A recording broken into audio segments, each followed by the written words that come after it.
Greetings, this is Jesse from Nintendo Dads. I think I'm streaming. Yep, I think I'm streaming. I hope I'm streaming. This is Jesse from Nintendo Dads with a new Let's Play of Arcade Spirits comes out on Nintendo Switch on Friday. So thanks to Pqube for an early look at the game. What I've picked up on it so far was this takes place in an alternate world where the video game crash of the early '80s didn't happen. So the place to hang out is the arcades. This is kind of a visual novel dating sim ish game set in an arcade in an alternate reality. So let's see. Oh, looks like my system wants to update. I don't think this will take long. If it does, I'll cancel.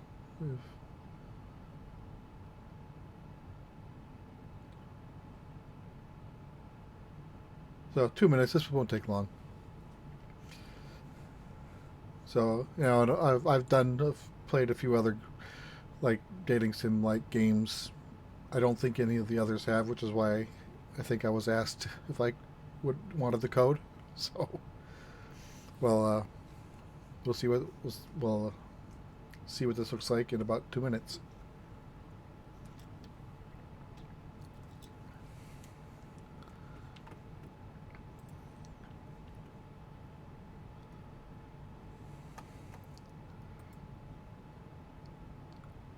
It says I have one viewer, but I don't know if it's me viewing it from another window or if it's someone else.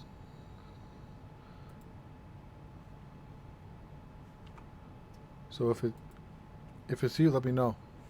This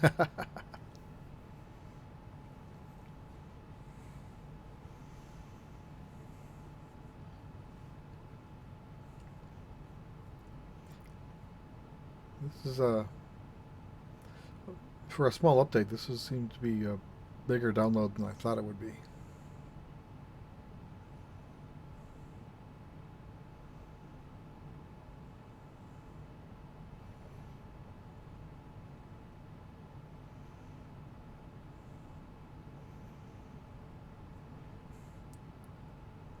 Almost done.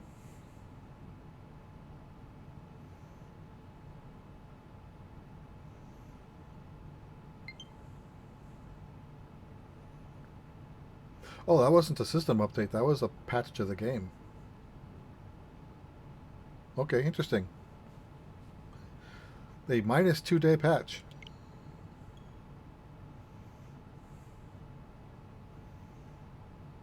Because I know there was a system update that some people said went live, but I haven't downloaded it yet. That's what I thought this was.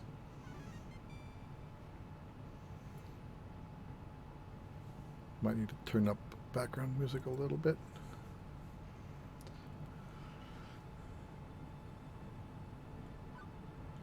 Start new game, prizes, options, credits, documentary. What's prizes? Okay, so these are like hidden achievements. 3 pages worth.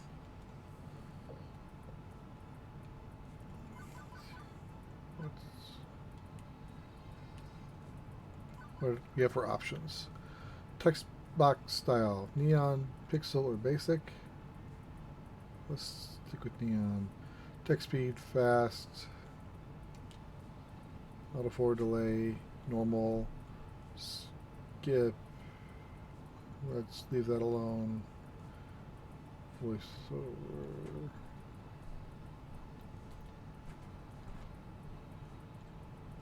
Oh, this isn't an option, it's a toggle, so I'll leave them both on. Oh, the little alien thing in the heart. That's cute. Alright, let's start new game.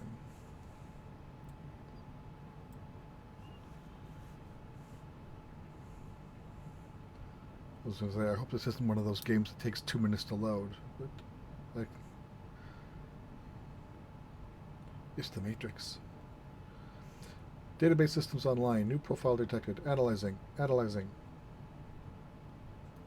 X is actions. Auto skip, save, options, history, help. Okay, so this is like your traditional type of options you see in a visual novel.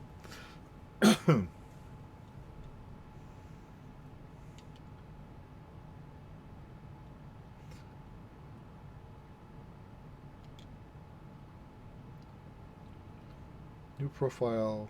Actually, let's. Yeah, let's.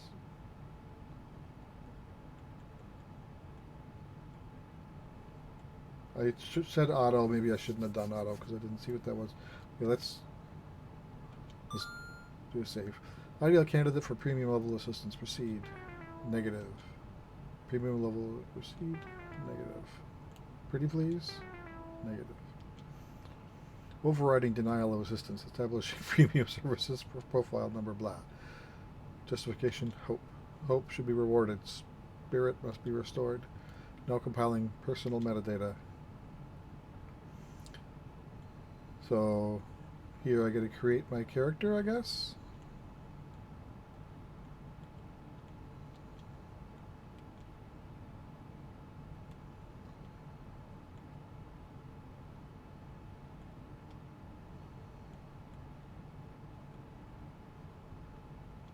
Yeah, that's kind of sickly. Let's not do that.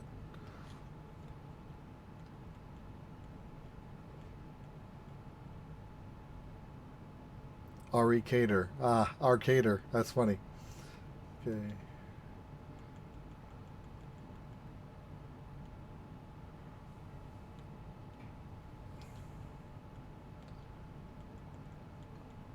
Wait, where's the selector? It was over there in the bright colors that I couldn't see.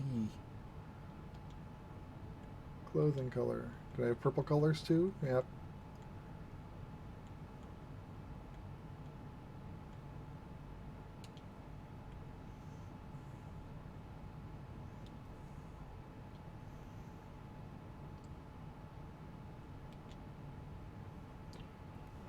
Arcader. Is this correct? Yes.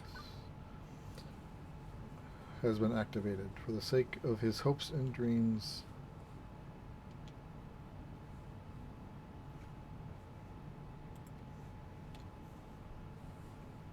The following is a work of fiction. All references to trademark classic arcade titles are used under nominative fair use and should not be considered an endorsement by their publishers or creators.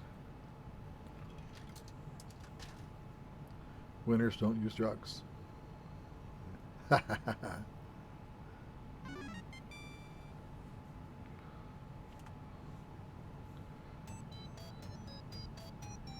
Okay.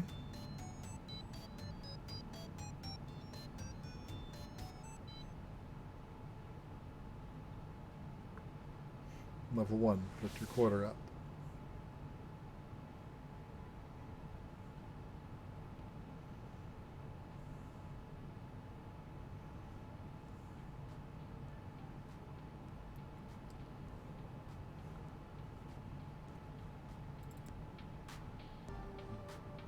I've turned up the music because it seems to be pretty quiet. So if it gets to be too loud, if anyone's in this chat, let me know and I can turn it down. In the future year 20XDX, a dark era in which mankind is pushed to the brink of catastrophe. Woe be to the human race, plagued by evil, terrifying, utterly sinister. I don't know. Robots, maybe? Evil robots? How does that work? Yeah, no, sorry. The future year 20XDX is pretty much what you'd expect it to be. Non-flying cars, smartphones, programmer celebs, internet trolls, personal assistant AI, cheese-flavored snack foods. But even with such wonders as 20XDX holds, to date I've had no part in any of them. I work as a dishwasher, a shoe salesperson, and a lifeguard for the local community pool. I don't care what era of human history you live in, kiddies peeing in the pool is pretty much a constant thing. Trust me on this. Classy. As for the bustling metropolis, a 24-hour neon utopia you see here, a little corner of it isn't nearly as shiny and cool. Let me show you. Behold my quaint little apartment. Can't complain really, it's paradise in a relative sense. I only pay half the rent. Neighborhood stabbings have been down this year. Also, my roomie picks up any stray socks or shirts I leave laying around. In fact, as things go, I'm living large compared to most in my family tree. So, high standards. Or at least it was before today. Fired from another job? Juniper. Seriously? Seriously? That's 3 jobs since we left the suburbs. I'm guessing that's the roomie? The horrified looking young woman there would be my roommate and childhood friend Juniper. Juniper's the one who spearheaded this effort to co-rent an apartment. She's also the one who encourages me whenever I lose a job, like, today. I don't get why you aren't more upset about this. I'm upset. I'm upset on your behalf. Come on, share the load a little, okay? See if I can increase the volume of speech, because that seems quiet.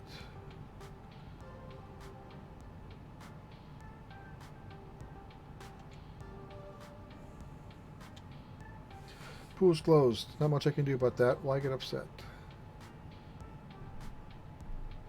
Did I turn it down? Because you actually enjoyed that job? Whoa! Alright, well, I accidentally said skip instead of going to options. So let's look at the history. Because you actually enjoyed that job more than you enjoyed dishwashing soap and smelling socks, at least. I'm not complaining. These things just happen. Things fall apart. The center does not hold. Wow, that's a deep cut. It's a bit morbidly poetic, isn't it? No, I mean the community center literally fell apart and the pool won't hold any water. Whatever. I'll just get another job. Any job will do as long as we can make rent, right? Wrong! I saw how mopey and tired you were coming home every night from those other crappy jobs. At least when you got back from the pool each day, I sometimes caught you smiling. What's the point of us moving away from home if not to get away from it all?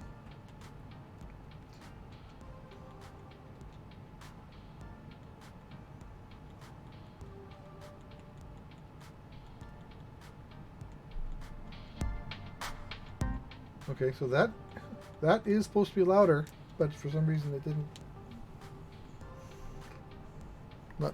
Maybe not everything is dialogue.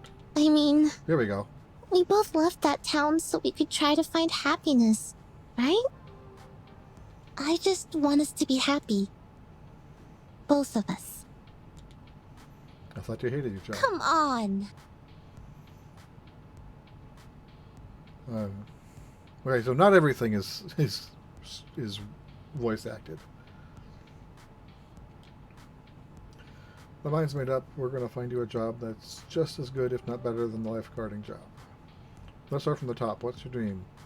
Well, I'm standing in front of class to give a speech, and I forgot to put my pants. Not what she meant. I don't know. Never really given it any serious thought.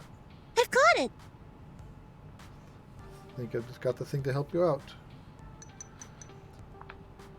Pulls out her phone, rapidly typing an unlock code into the glass before pointing out a little pink icon. It's a viral life coach app. Mine keeps me from being late to meetings, totally free too. My cousin introduced it to me. Wasn't he the guy who ended up in the ER after making a homemade flamethrower?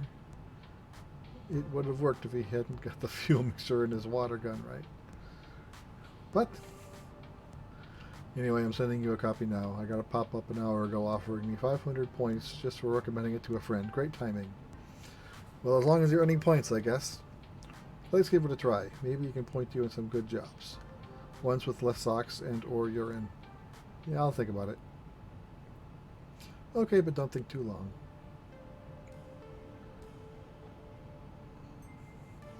In the end, I installed the app. Couldn't bear to see Juniper fretting over me like that.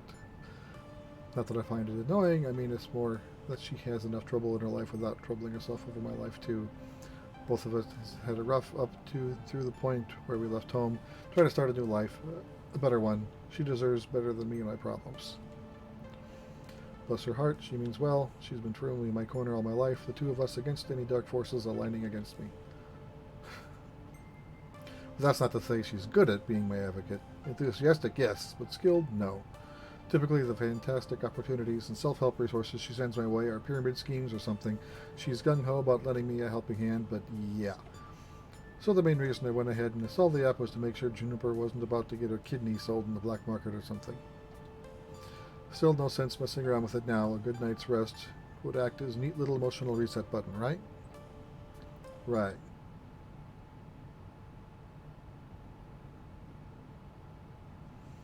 No dreams, no nightmares, just 8 hours of sweet, sweet black. By the time morning light leaked through in the cracks in the blinds, I didn't care anymore about being unemployed. Juniper had already left to catch a bus to her office. She typically leaves before dawn, but she's left a note for me, pinned to the tiny fridge we shared. Remember, download app, find dream job, make money, sort your life out. I believe in you. So, mum with the truth. Do I trust in Juniper's weird little app, or go find some job that pays well enough to cover the bills? Give the weird little app a shot. Figuring at least her miracle app could possibly help you find a job loaded up. You know, now that I'm here, let's save. I want to see what some of the other text box options look like. So it's pixel. Alright, I like that. And basic is pretty basic. Let's not do that. Let's go with pixel for now.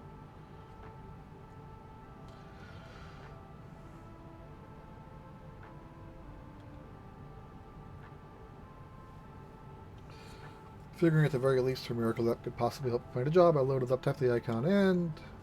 Hello! Oh! Can your phone do that? Mine sure as hell can't. Huh. Okay, see, that's what I mean. Anyone else would freak out over a cute girl climbing out of her phone. Me, I went, huh. Also, it's one of those new kind of 3D screens, you know, not exactly magical realism here, just very normal in the distant future of 20xdx. Thank you for downloading Iris, your personal life coach. Yeah, Iris is Siri backwards. In case you didn't get that. This is the ad-supported free version, sponsored by Pizza Yums. Pizza Yums. Yum. Did you know that when you have pizza on a bagel, you can have pizza anytime? Wasn't that like an actual commercial? Wow. Would you like to subscribe to Pizza Facts? No. No. I'll pass. Thank you for subscribing to Pizza Facts. Didn't I say no? Right, but... I'm here to help you get your dream job, your dream house, and your dream partner. I'm here to make all your dreams come true.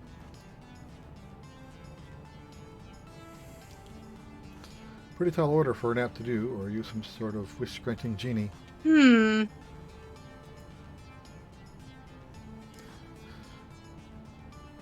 PM Trucker Paul, Bagel Bites. Yeah, I thought that sounded familiar. Well, I suppose in the modern parlance, a massively interconnected database searching virtual assistant could be considered kind of a genie in the bottle. But honestly, all I can do is give you the chance to improve your life. What you do with it is up to you. I can cross-reference search data for you, but without I can talk. Motivation, you won't get anywhere.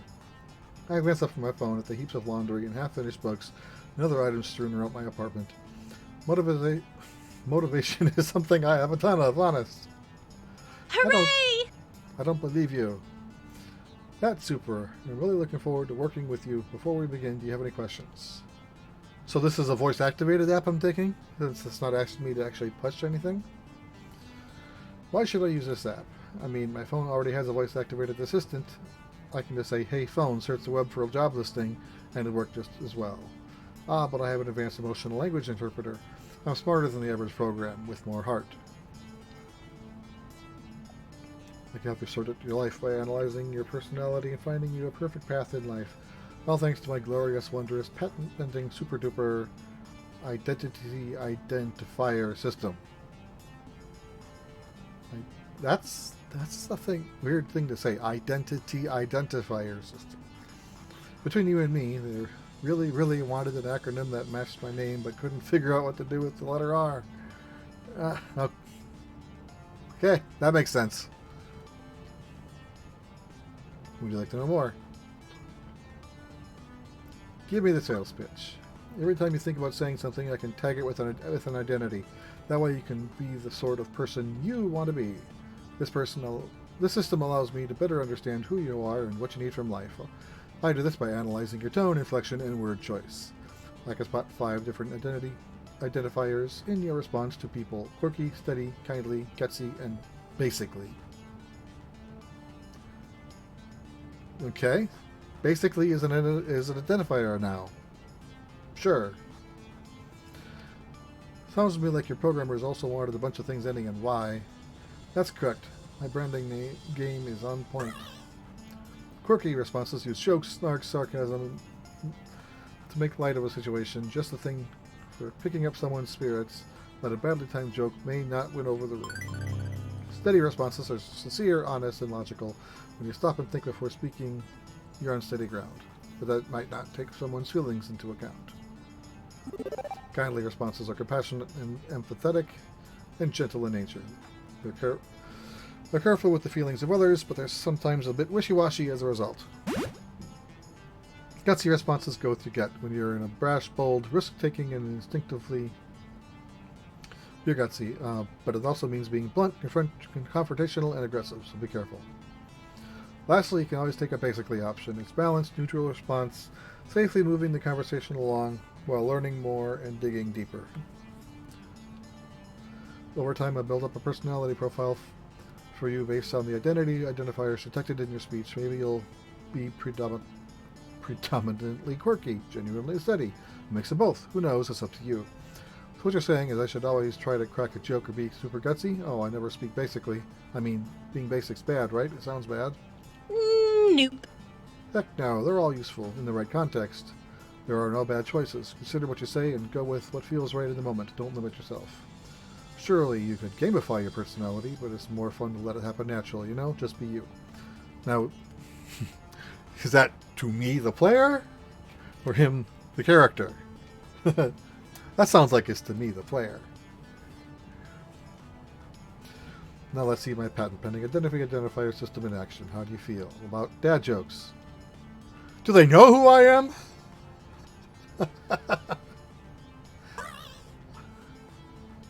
Okay, so I got a point in quirk. I see how this works. Oh, there's a score in the corner. I don't know when that started, but I'm just noticing it now. My jokes on dad. Seriously? Seriously? Hey, I never said I was good at dad jokes. Just that I could go for them. Okay, now that you've seen the identicators in action, you want to see the indicators like that so you can make informational decisions. If not, I can hide the indicators, keep it a surprise. That way, it doesn't influence your decision making. It's up to you. I want to see them in all their glorious color. But if I'm colorblind, that's why you're also uniquely shaped icons. Don't worry, I got your back. Anyway, as we go along, I'll analyze and tally your identity identifiers. In fact, let me show you now. Good work.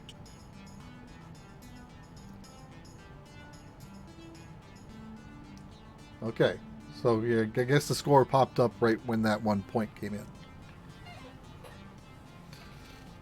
You asked me a single question. Off to a great start. And hang on, you're scoring me? Didn't you say not to gamify my personality? Hey, I said you shouldn't. I'm an app. I think in numbers, so I gotta gamify it a little. Anyway, studies show that achievements, or chivos, as the kids say, no, they don't say that. Do they really say that? They better not. Encourages app engagement. Well, okay.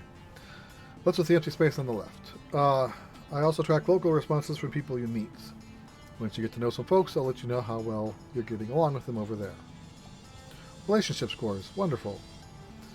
So will you also tell me what the correct responses are to avoid making enemies, or do I need to go find a walkthrough for the vast game you're making of my daily life? You're looking at this the wrong way. Generally, people won't get super annoyed at you unless you deliberately and repeatedly provoke them, and it'll be obvious when you're doing it. I promise you that if you bungle a few social encounters, it won't really hurt anything. No cheating needed. Just relax and have fun. You can access your scorecard anytime you like with the R button. And that's everything. Ta-da! Okay, but how is that supposed to help me get a job? Hmm? Hmm? I only downloaded this app because my roommate claims you're a great life coach for the unemployed. What good will taking a quiz off the back of supermarket checkout rack magazine do with Why, it? it'll help me understand your spirit, of course. You can talk to ghosts? Is there a ghost in the room right now? Am I a ghost? You have to tell me if I'm a ghost. That's the rule. No, silly. I mean your spirit, I like your this guy. hopes and dreams, your life's passions. I can even help you find romance. Romance? Seriously? Seriously, often you can find your soulmate and your dream job in the same place. But if you'd rather focus on gaining gainful employment for now, that's fine too. Workplace dating, well, that's a recipe for disaster, and hitting on coworkers right from day one can be kind of awkward. Or am I looking for love and ready to start right out of the gate? Never get a second chance to make a first impression. If I meet the right person, why put it off? How do I want to handle this?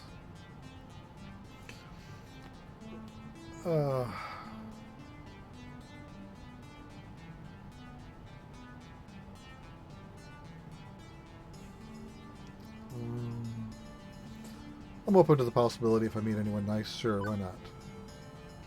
I think I'm mature enough to juggle both at once, why not? Super, and remember the choice is yours. If you're not comfortable with other people, stay professional. Now let's get started. To finish analyzing your personal history, please authorize me to read your social media feeds and personal information metadata. Well, that's not privacy privacy issues, is there? I knew it. It is some kind of scam. I'm going to wake up in a bathtub of ice missing a kidney. Sure, I can help you register as an organ donor. That's not what I meant. Command or file name?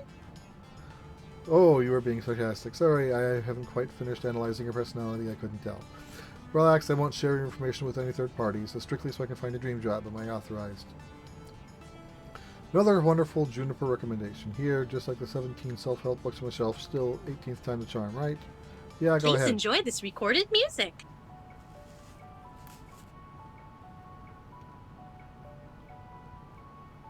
Okay.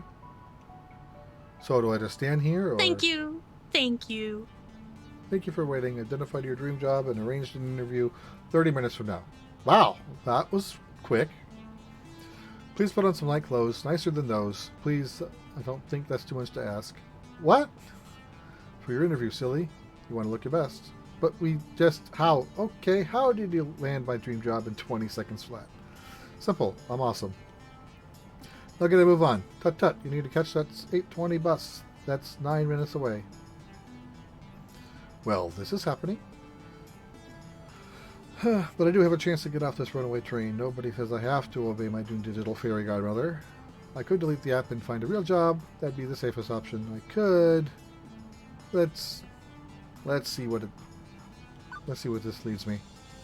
A normal person, someone with high standards, would have deleted the app right there rather than hop on a bus to meet up with what were very likely men with sharp knives and a taste for kidneys. But me, I was already getting dressed before she finished that sentence. It's not that I believe the silly app's claims at serving my hopes and dreams on a silver platter. Honestly, I expected another shoe salesman job at best, but, well... Okay.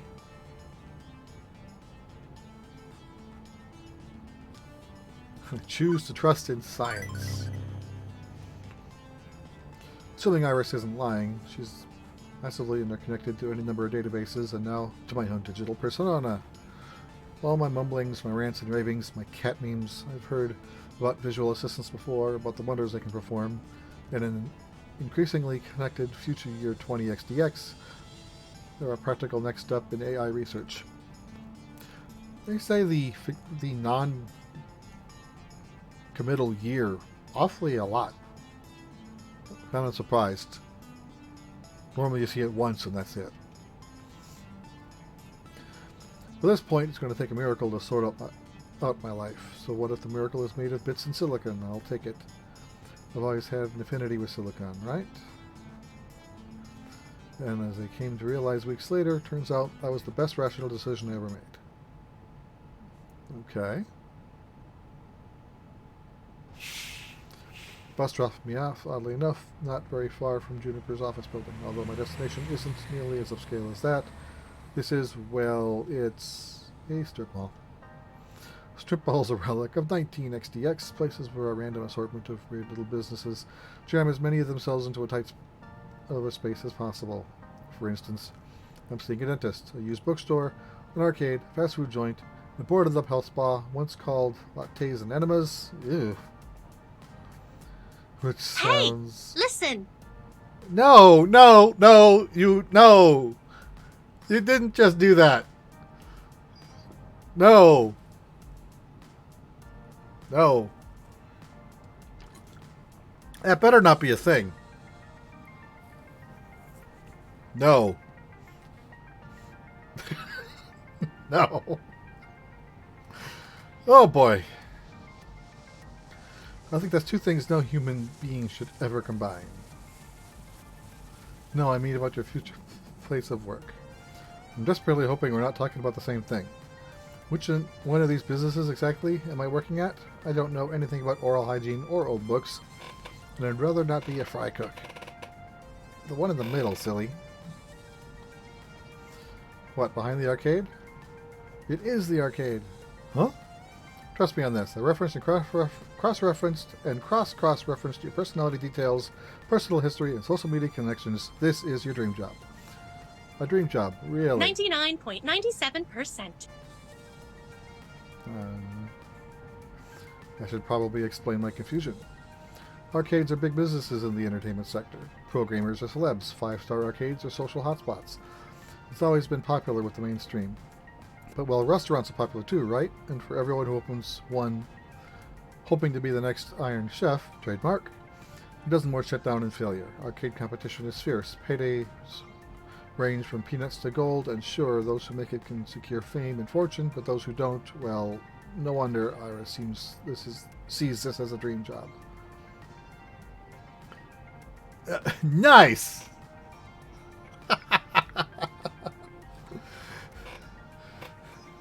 Video games weren't always as popular, though. I read an interesting article about it once.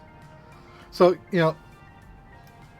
I grew up thinking this was, like, documented fact. But apparently it has turned into urban legend. So when they did dig up this, and it turned into fact again, I'm like, I thought this was already documented history. What happened? I don't know. Is that a copy of ET? You know what this is? This is the landfill where a crap ton of ET games and other games were buried and then rediscovered several years ago.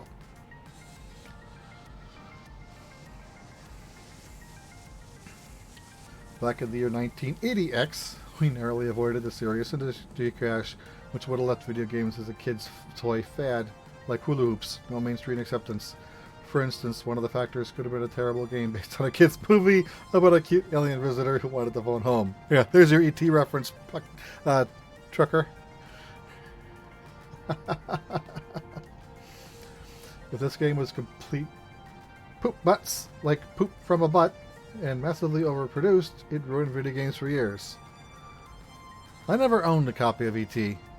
I did have a friend who did own it, and I did play it, and I had no idea what to do. Based on what I'm reading now, no one knew what you were supposed to do in that game.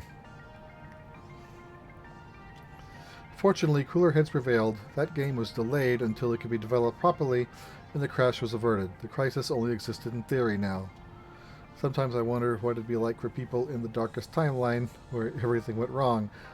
Are gamers considered nerds and outcasts? Are arcades vanishing points of nostalgia? Okay, this is funny. The mind boggles. But make no mistake, as popular as they are, the arcade industry is a dodgy, risky prospect for a job. Plenty make a run at it, only to come up short. Considering Iris was tasked with getting me a job I'd enjoy and could keep for more than a few months, this left me a bit confused.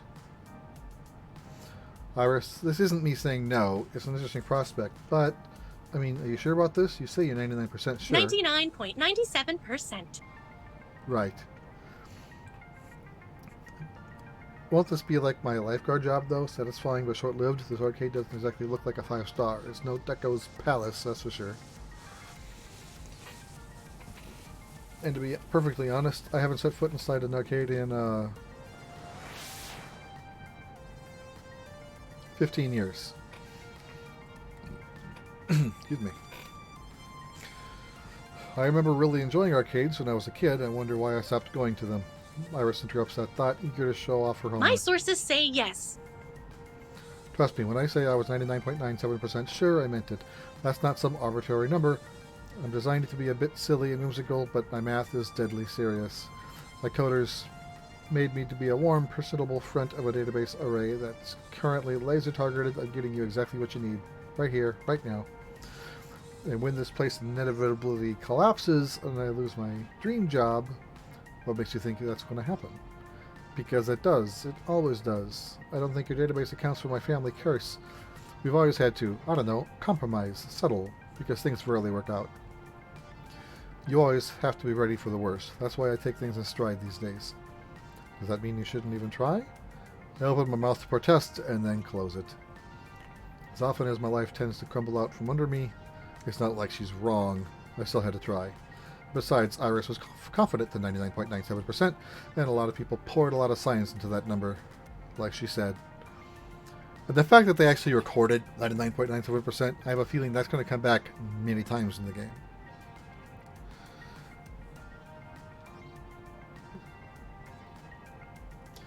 I chose to put my faith in the technology when I walked out the door this morning. Right? I owed it to myself to see that through. The truth is that even if I don't consider myself a gamer, I'm certainly decent with computers, with an affinity for silicon. You have to be in 20xdx, and if in the end that science failed me, well, no harm, no foul, at least I tried. So I opted to push through those doors and see what waited for me on the other side. Pew, pew, pew, pew, pew. The air conditioning hits me like a cool breeze, albeit one smelling of copper and corn chips. As it's early in the morning on a weekday, it's not too packed with gamers, although it's so packed with games, I'd probably have a hard time finding anyone. At once, I'm struck by something odd. I actually recognize most of these games. Neat. Considering I haven't walked into an arcade in over a decade, that's probably not great. Lots of vintage stuff here, from the looks of it, really old. Although I don't recognize the game with the stage lights and things. Maybe it's karaoke or dancing, a Japanese import? My sources say yes. Checking. That would be Showtime Stage, a collaboration of Nihana Heavy Industry Concern and Hubris Records in Germany. It's won a lot of awards. Huh. I recognize most of those. Whoa, is that seriously a Mr. Moopy Mac... Mr. Moopy? Magic Maze? That's a hard thing to say. But the one in the middle with a split screen is new to me. Fists of Discomfort. What a name. A hybrid real-time strategy and brawler beat-em-up is actually not that new. It's been a staple of the esports scene for the last 8 years. Two genres I was utterly lousy at last time I checked. And over here is an old lady. Sorry ma'am, I was just talking to myself and had an overwhelmingly urge to complete my sentences. Thankfully, I don't even think she registered me calling her old. She looks up from her knitting, seated behind the ticket price redemption desk, and offered a wrinkly smile. Well, hello there. Always nice to meet someone new in the Funplex. The what? Francine's Arcade Funplex. Didn't you see the sign out front, dear? Well, I chose to knock off the first 2 words when they got knocked off the building during the storm of 1980. Now it's just the Funplex, I suppose. So, how can I help you, dear? When I saw 1980X, I was wondering how they were going to pronounce that. I wasn't expecting a censor beep, but okay.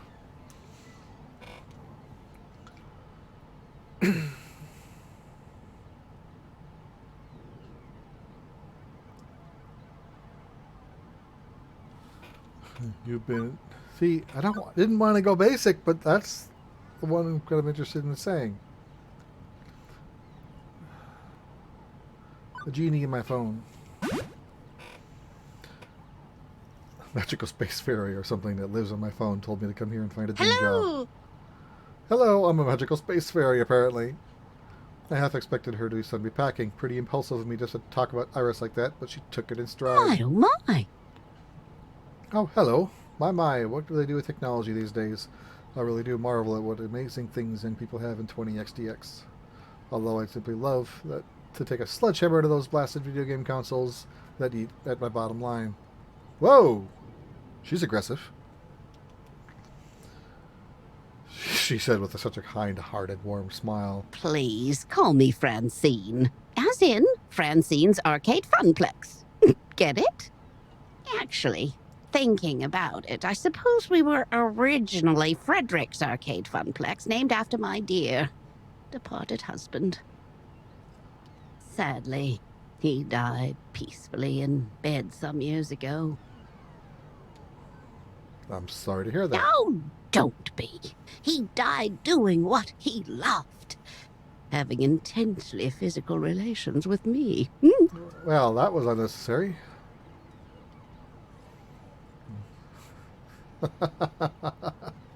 That's information I needed to know, yes. And you are Ari Cater, ma'am. Very well. Shall we retire to the office to conduct your interview? I'd carry on out here, but it's rather noisy, isn't it? Yeah, about that. How do you deal with the constant noise? Oh, eventually you just learn to learn how to filter out all the beeps and boops. I think it takes weeks to become acclimated, I found, but in the end, done. She quirks an eyebrow. Well, now that's faster than others. Not bad. So, shall we?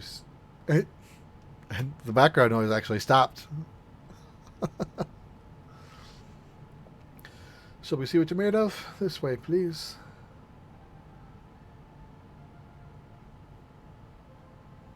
What kind of a poster is that?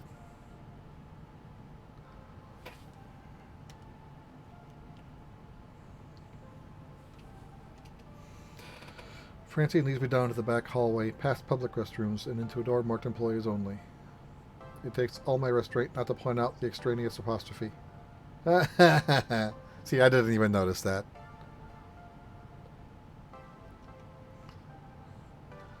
Welcome to our little backstage oasis. I'd suggest we do this in Gavin's office, but it's a bit too untidy. I don't blame the boy. He's just been so overworked lately. Please have a seat and we'll begin.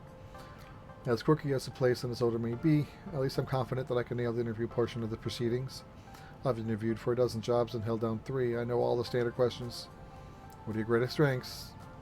What do you see as your weaknesses? Once I even had to describe how to assemble a Lego, trademark, set to prove my communication skills. Considering I ended up washing dishes, I'm not sure why. The point is, I'm confident, prepared, ready. If you were a dinosaur, what dinosaur would you be? And I had a feeling it was going to be a weird question like that. Or at least something completely off the wall. What? If you were a dinosaur, what dinosaur would you be? Right, okay, maybe this wouldn't be a typical job interview. No problem, go with the flow, let's do this.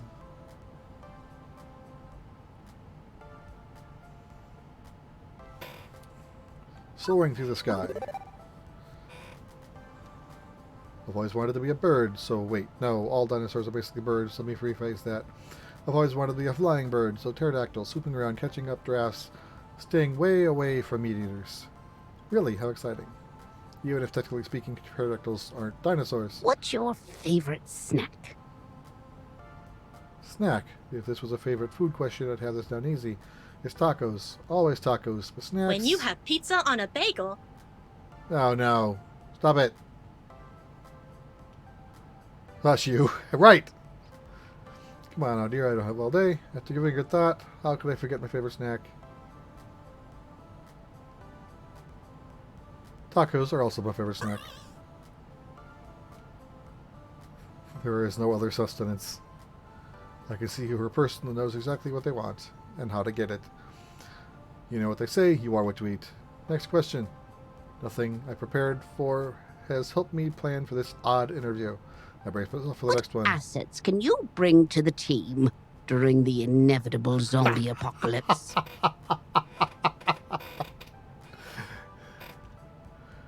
Is this interview for real or is this a dream? Now look at Francine's deadpan expression. I know she's 130% serious. Surprisingly, not 99.97%.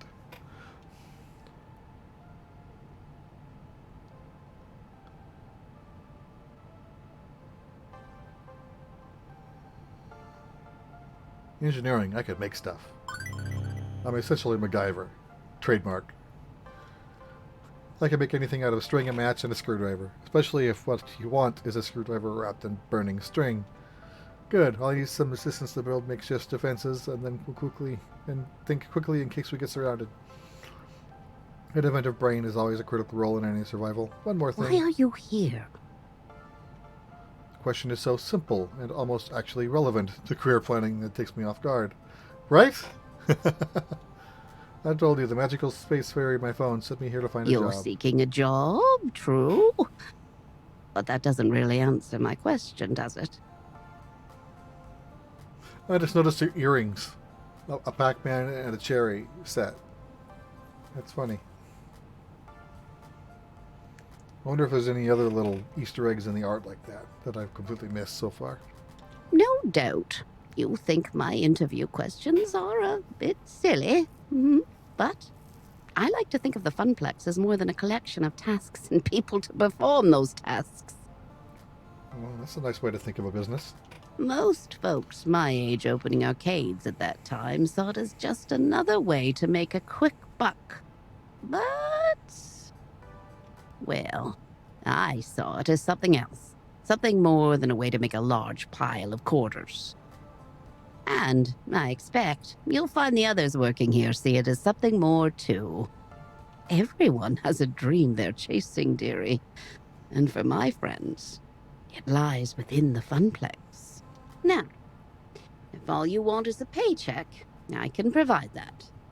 But the last fellow in your position, that's all he wanted. And he didn't last long. So I ask you again, why are you here? To be honest, I didn't have any better answer than my super science phone told me to do it. Faith in Silicon got me this far, but to get farther, I needed more than that. I need to actually think this through.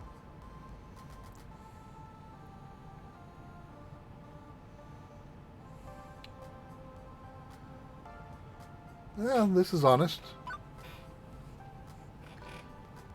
Maybe I'll find it. I've been avoiding the question for a long time, just making do, getting by, settling for whatever life will give me. Maybe I should want more than that, though. When I was a kid, I'd go to arcades with my family all the time, but that was long ago.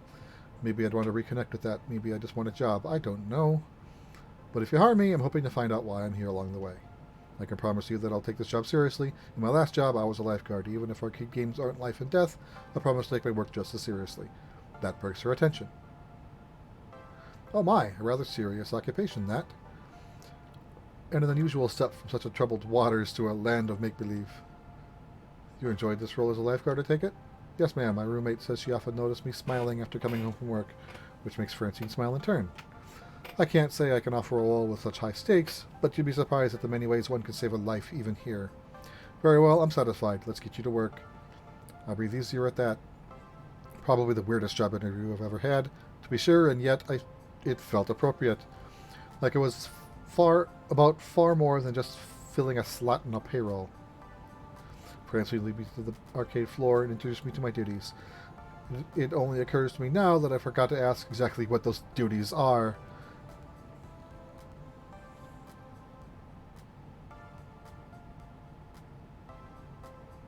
Noopy. Francine gestured to the seat she was occupying previously, a stool behind the prize desk. Oh, how marvelous! Welcome to your new position. Sitting here, you mean? Sitting here and helping players redeem tickets for valuable prizes. I glanced at the wide array of pencil toppers, rubber spiders, and tiny plastic toy cars on display. Well, for prizes at any rate. It's such a relief. I'd really been stretching myself thin lately trying to fill since this position was vacated. If you don't mind me asking, why did the last guy who sat here end up quitting? Something about being so bored out of his mind that he felt like jamming one of those 500 ticket plush dolls down someone's throat. Oh, such a shame. Poor dear, he just wasn't cut out for this line of work. Grandson or no, I have patience for no patience for such nonsense. Ah, it was your grandson. Wow. Yeah, right? Sorry, the last person who worked this desk was your grandson? Anyway, Gavin should be by soon. He'll handle paperwork and all that administrative nonsense. Now, if you don't mind, all this talking's tired me out some. I'll be back in the back office if you need me. Okay, then.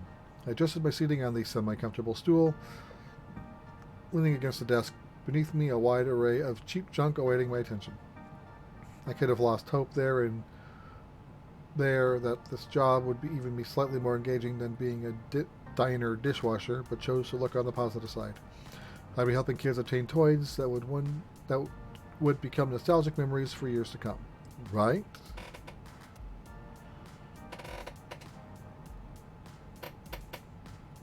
Any minute now.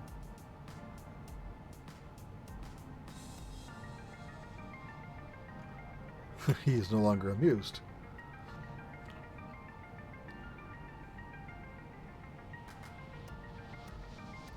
I crave the sweet embrace of death. I've been sitting here for 2 hours now, and no one's walked up to obtain a novelty Funplex shot glass, or a colored pencil set, or a light-up yo-yo.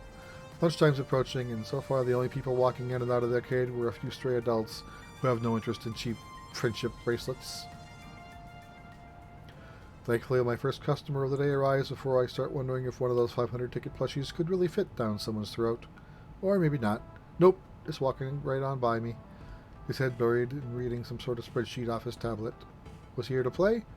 Doesn't seem like the typical businessman on a break or unwashed and unemployed game aficionado. In fact...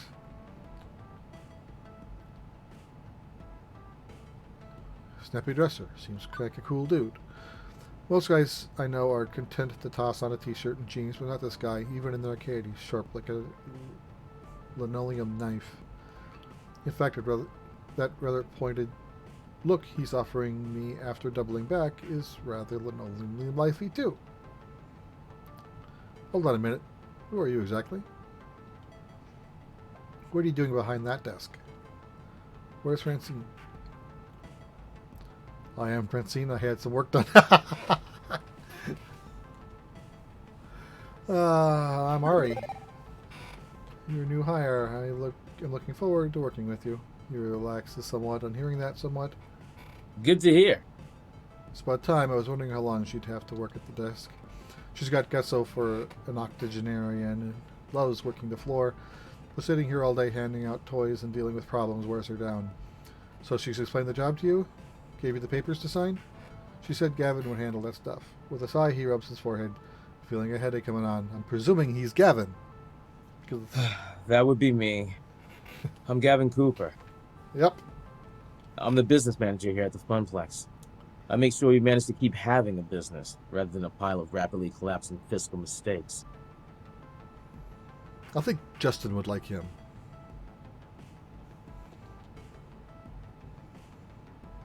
Wait, where am I in the recording? 53 minutes. So if I remember, I'm going to ask him to check this part of the video just to see what he thinks about that statement. So as you've no doubt guessed, he'll be exchanging tickets for prizes, but that's the least part of your job. There's more to it. You're the floor attendant. You attend to the floor. What, the carpets? Seriously? The floor, the arcades, the games, the patrons. You're the one running around putting out fires and sorting out problems. Technically, you're our second floor attendant. Ashley will be in later, but we needed 2, one to roam, one to operate the desk. I do it myself, but I'm typically busy in the back office, making sure the whole thing doesn't fall into bankruptcy. That's why Francine loved filling in. She's a people person. She loves helping out in the pinch. I am not a people person, as you've likely gathered. That's not easy to say. That's not to say you're alone out here. I'm in your corner, at least. If things go south, you tap me for advice on what to do. You got a phone? Of course. Gavin quickly passes me his business card. He apparently had a stack of them at the ready in his pocket. Go figure. His phone number is listed at the bottom. You ever worked a high-pressure customer service job before? Shoe sales? Smelly socks? You have no idea. Right. Well, you know how to keep your head when a customer doesn't, I hope. But anything goes sideways, text me. If I'm not around, and you text Ashley or Naomi, in that order. Who and who? You'll meet them soon enough. I think not. Above all, do not bug Francine. She's practically retired. Let her enjoy that retirement in peace. Comprendo?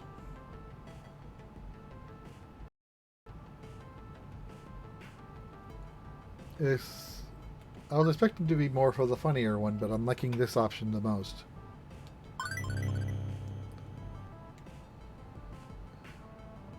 Doesn't tell me what they mean though. I wish it was, was a little refresher as to what each of those things meant.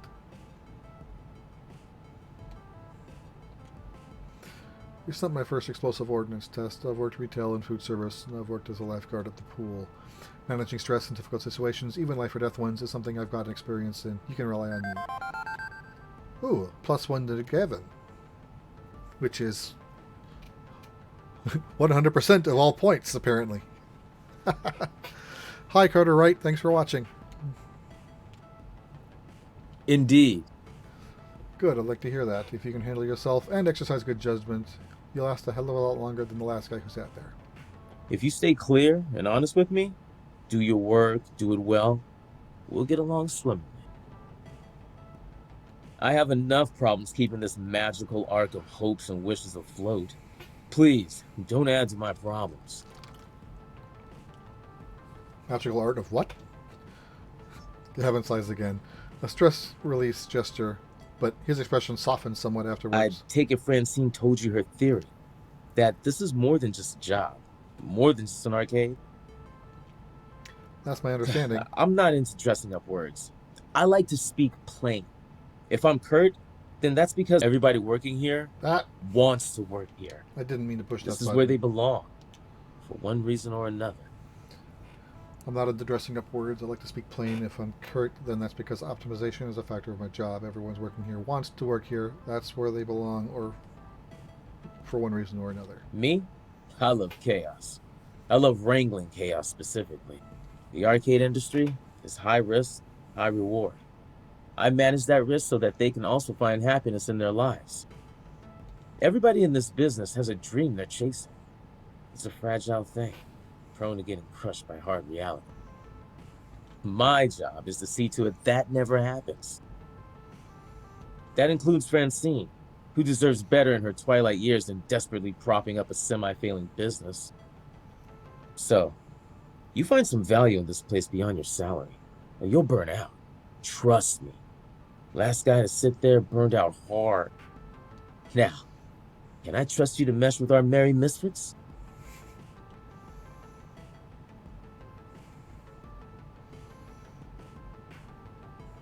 I'm still trying to figure out my why.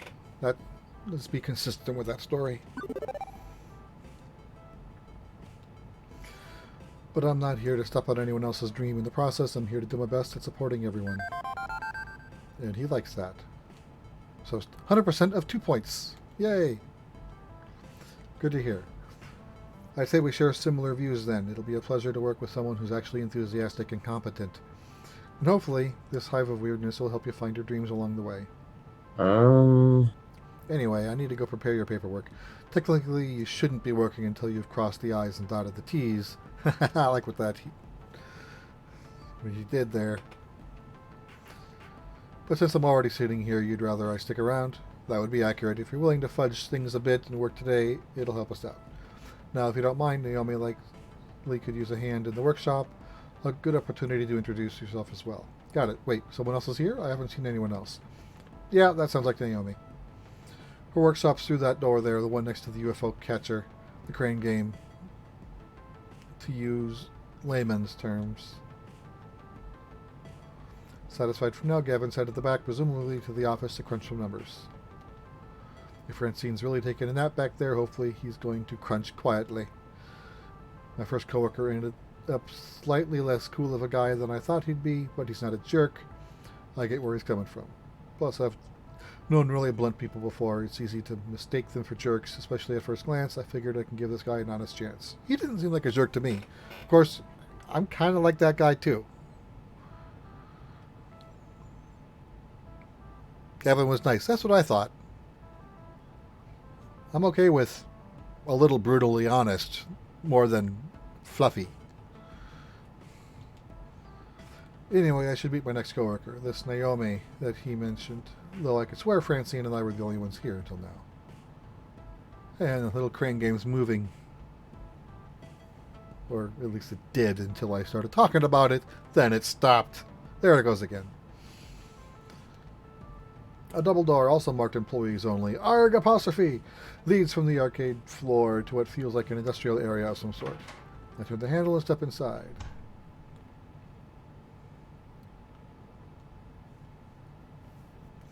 In a little room tucked between the back offices and the Funplex front, I find what's very likely this Naomi, spoken only of in myth and legend. A girl about my age, but certainly not my height, is tinkering away on what looks like an old tube-style monitor. Huh, I didn't realize they had so many circuits. She doesn't notice me when I come in, too busy soldering a capacitor into place. The lingering smell of melting metals fills the air of the poorly ventilated workshop. I like the smell of solder. I don't like messing with it myself, but I've always liked the smell of it. Excuse me, for lack of a better way to interrupt her. I was worried no matter what I did, she might, I don't know, burn her fingers or jump so high she hit the ceiling or something. Fortunately, the shock's not quite that intense. Ah! Oh. So you say 2 of the 4 words. Why not just finish that? Unless you say, more than once to reuse those words. Hey, you know this room is for employees only. She said with no apostrophe. Do you see apostrophes when you speak? Are you lost? Do you need something? I'm Ari Cater, the new floor attendant, starting today. Oh! Hi. I didn't realize Francine already found someone. I guess I forgot to check my texts. Whoops.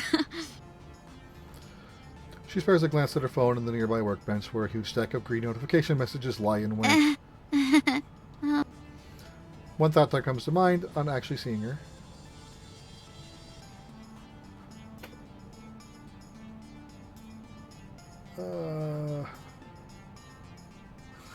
I like the last one, but let's do the first one. I didn't notice her until now. She was totally focused on the task at hand. This room's right at the heart of the building, but totally isolated with heavy doors closed behind him. I can barely hear the arcade. Considering how completely and utterly dedicated she was to that monitor, not even noticing me, I guess that's also why. But what I first noticed is her smile, even when squinting to see the tiny components in the circuit board. Even when laser focused, she was smiling happily. Anyway, I'm Naomi Fairchild, the Funplex's techie. Hi! Pleased to meet you. I was expecting Gavin, though. He usually checks up on me about now. Hi apparently has 3 eyes. He's busy doing strange things with numbers. Ugh, yeah, that sounds like Gavin. I take it he sent you along to help? Great. Give me a hand with this monitor. It's really heavy, and I'm still paranoid about dropping it after what happened last time. Oh, I'm interested in wondering what happened last time. And so is he, apparently. Oh, well, I dropped it. Oh, right. She helps me lift the large cathode ray tube, slotting the heavy metal framework into place within the exposed guts of the nearby arcade cabinet. Once done, she starts hooking wires back up to the other wires. There's a surprisingly number of green circuit boards in that largely hollow wooden shell. This is the first time I've seen inside one of these things. It's weird. Lots of empty space. A couple large slabs of circuits and that beefy monitor. Well, yeah, I have seen the inside of an arcade, and that's pretty much what they look like.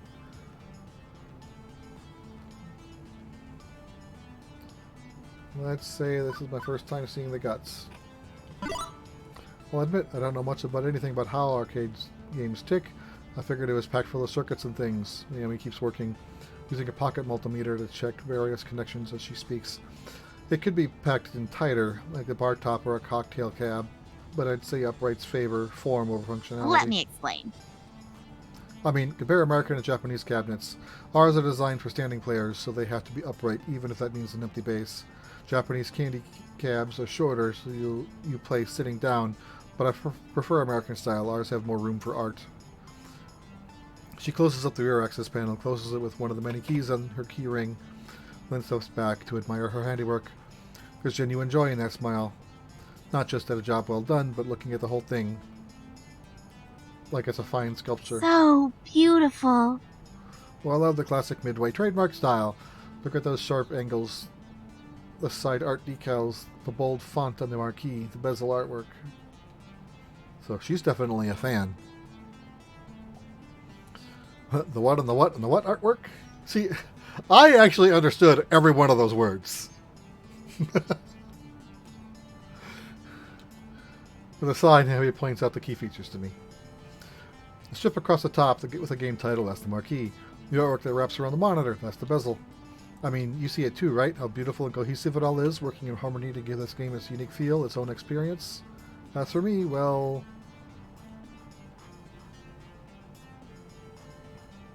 no, I don't want to say that one. Let's do the heart. And the way she stares leveling at this, well, honestly, this box of wooden circuits and vacuum tubes and stuff, I think I understand. It was made to be one whole thing, the art, the style, and of course the game itself, all of the part of the same experience. Everything about this game is the game. If you run it in an emulator or on a game console instead, it's made lesser.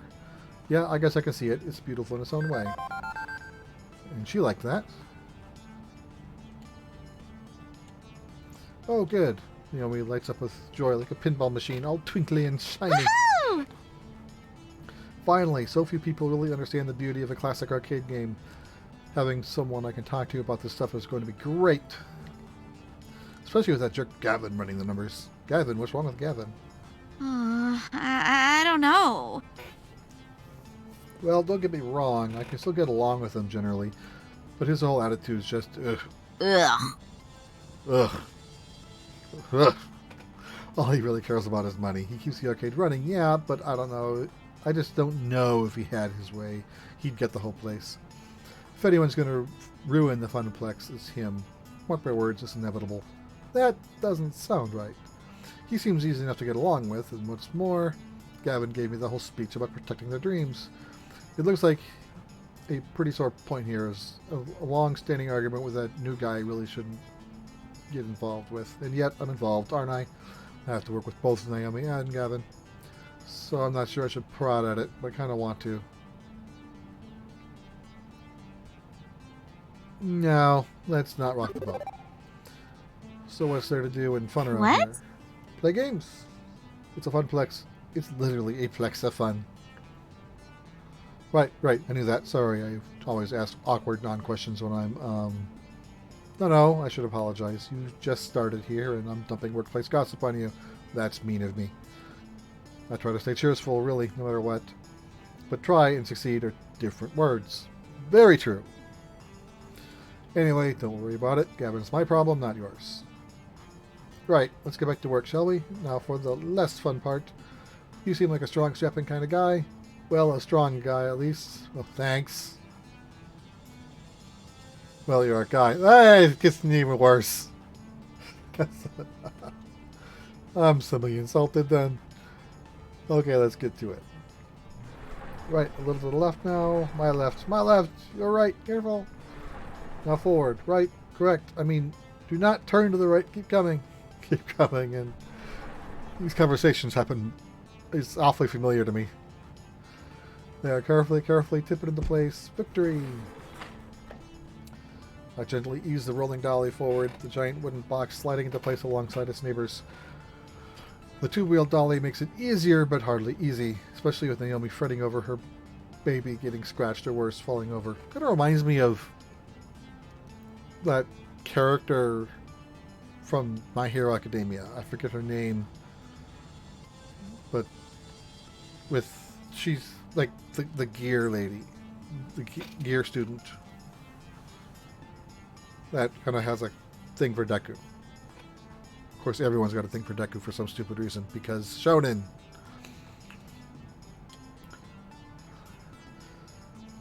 But with the work done, she's all smiles again. Yeah.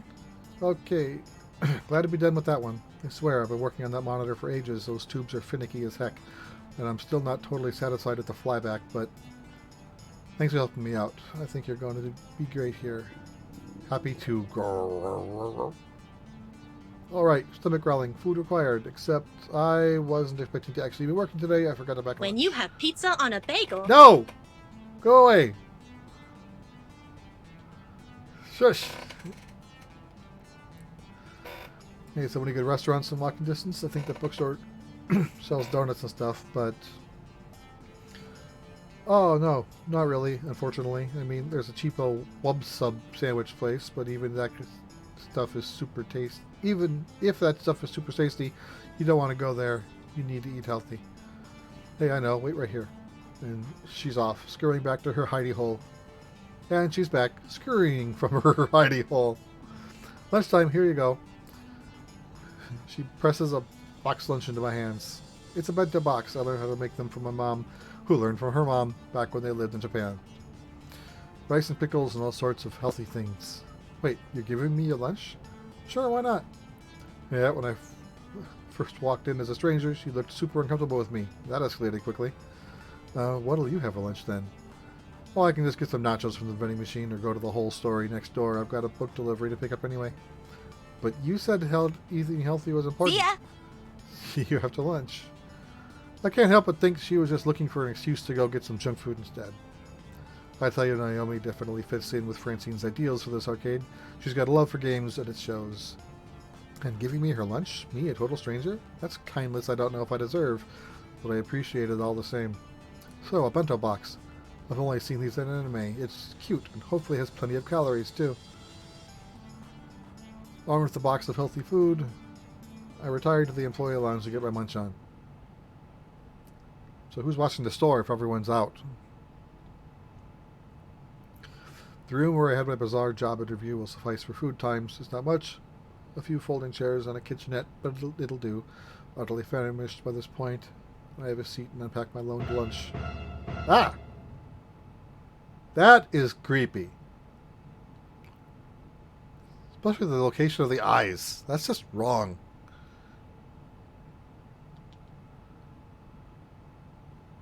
Incoherent screaming or coherent screaming. I like that. With my mind and body screaming wildly, my paralyzed form is unable to move from the vision of terror before me. The half-person, half-animal ways their appendages in front of me, likely closing in for the kill. Hello? Anyone in there? Waking nightmare. See? Nothing to be afraid of. Ah, right, I see. Looks like you're stabilized. I was worried I scared the life right out of you. Hey, so I'm sorry if I traumatized you. Really? Can we start over, maybe? I nod my head slowly, although that could just be muscle spasms from being in shock. I'm Ashley.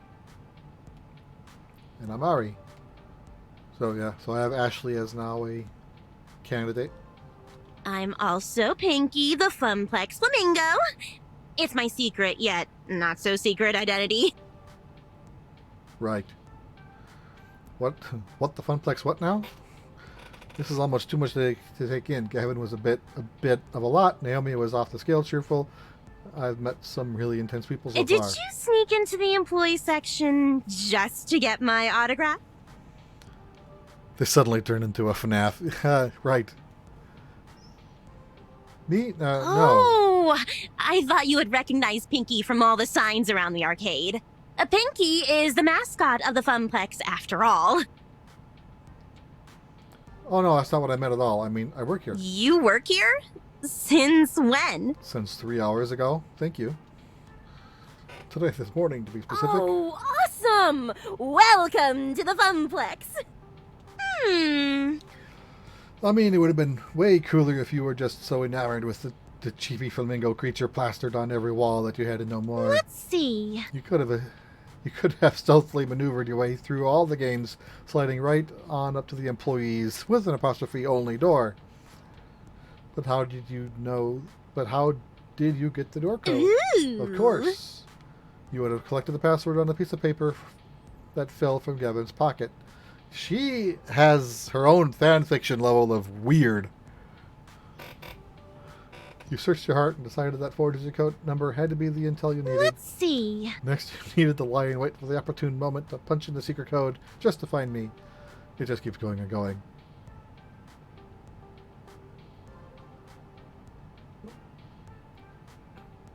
She's definitely passionate about this fictional scenario.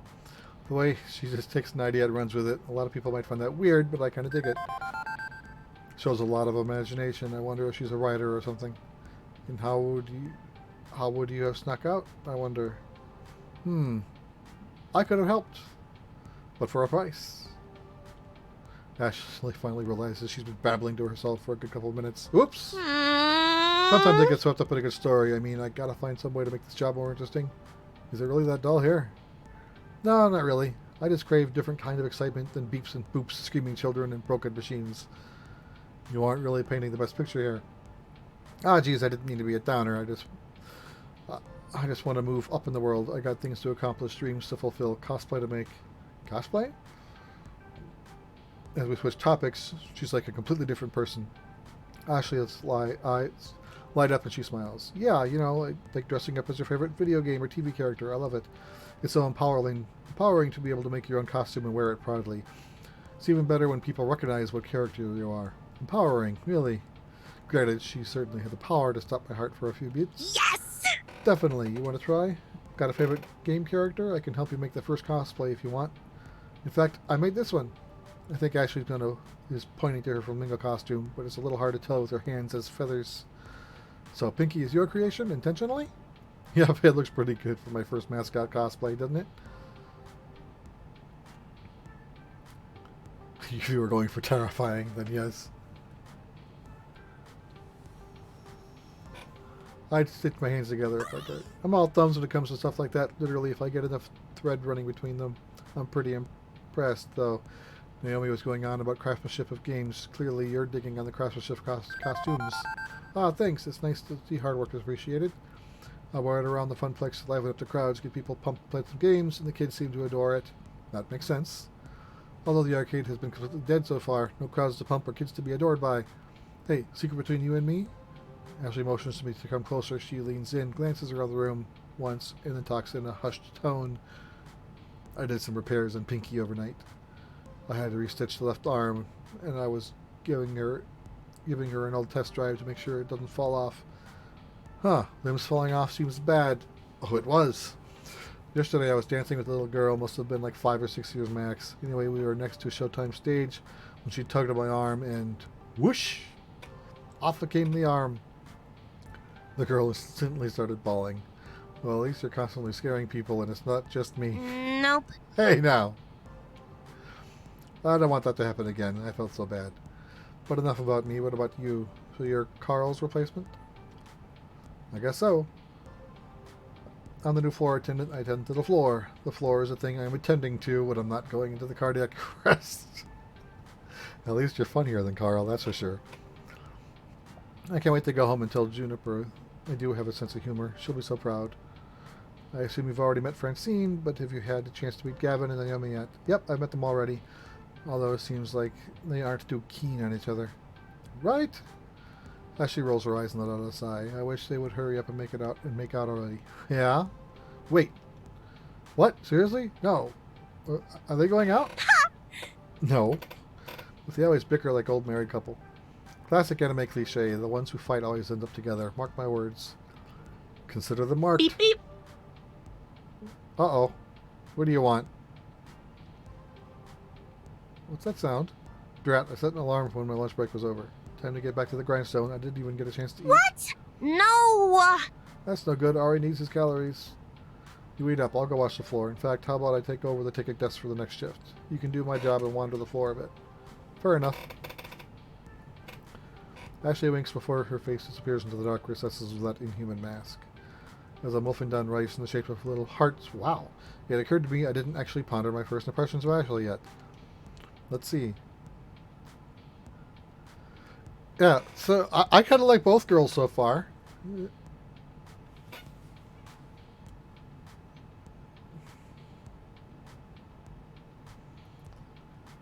She's pretty amazing. I like her enthusiasm about art. The way Ashley's whole expression changed when she talks about the things she's passionate about just warms my heart. She's beaming energy that lights the whole room. I wonder if one day I'll be that excited about something. Anyway, with lunch in my belly, break time complete, second half of my workday begins. Rolling into the afternoon, the crowds start to fill out. School's done. The late rising pros are headed out to their arcades of choice. With Ashley covering the desk, my job is to wander the floor looking for problems, or potential problems, or just making sure everything's a-okay. But for starters, it's a good moment to collect my thoughts. I think I'm off to a decent start with my coworkers. Good first impressions at any rate. Cooperation is going to be a must. I've had awful coworkers before, and they can really drag down your day. Hang on, no time for daydreaming.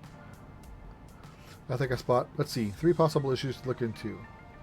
I should have time to get all of them, but which to tackle first? Alright, customer. Let's do the... My mutant floor attendant senses detect danger from the left-hand side of the arcade. I quickly rushed all of 30 feet to the scene of the crime, already in progress.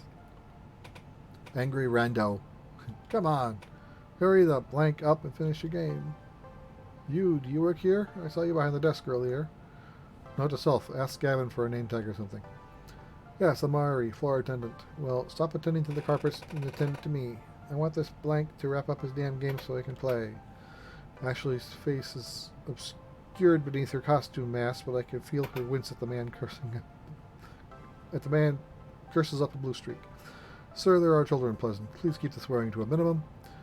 You kick his fat piece of blank off this game, and I'll sing Mary Had a Little Lamb all you want. Figuring I ought to hear this fat piece of blank's side of the story before rushing to a judgment, I tap the player on the shoulder.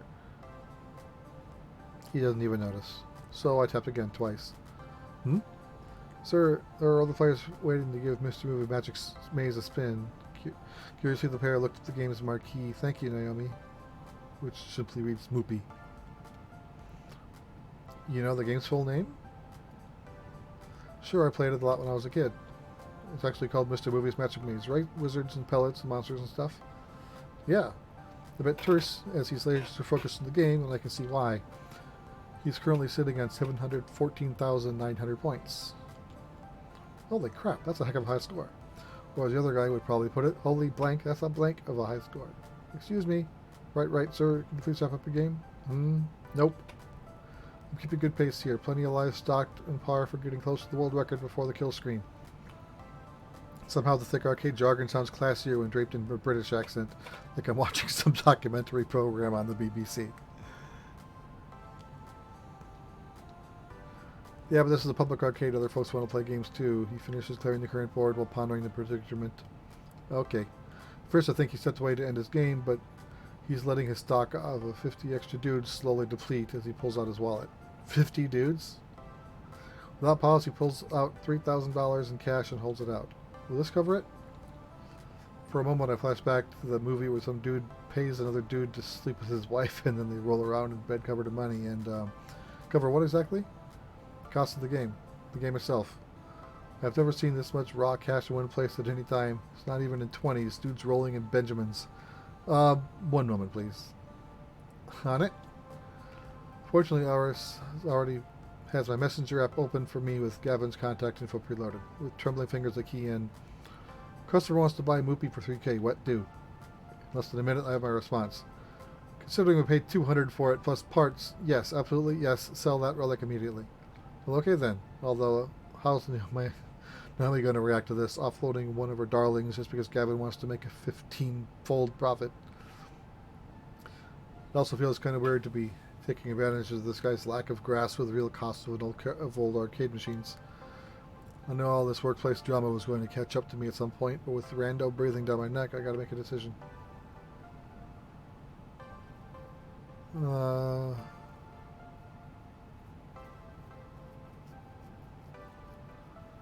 don't want to sell the game. Well, Gavin said so let's do it.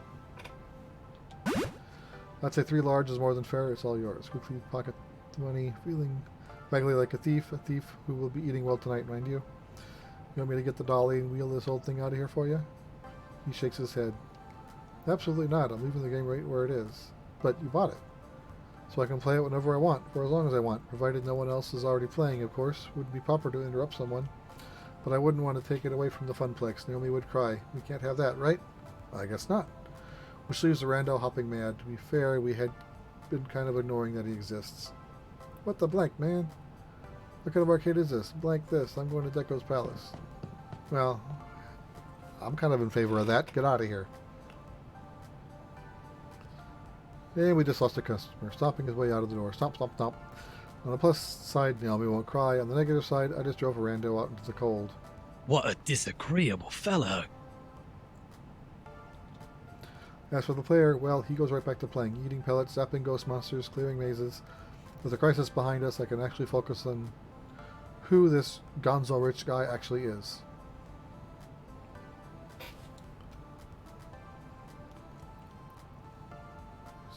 He seems to care more than just his game.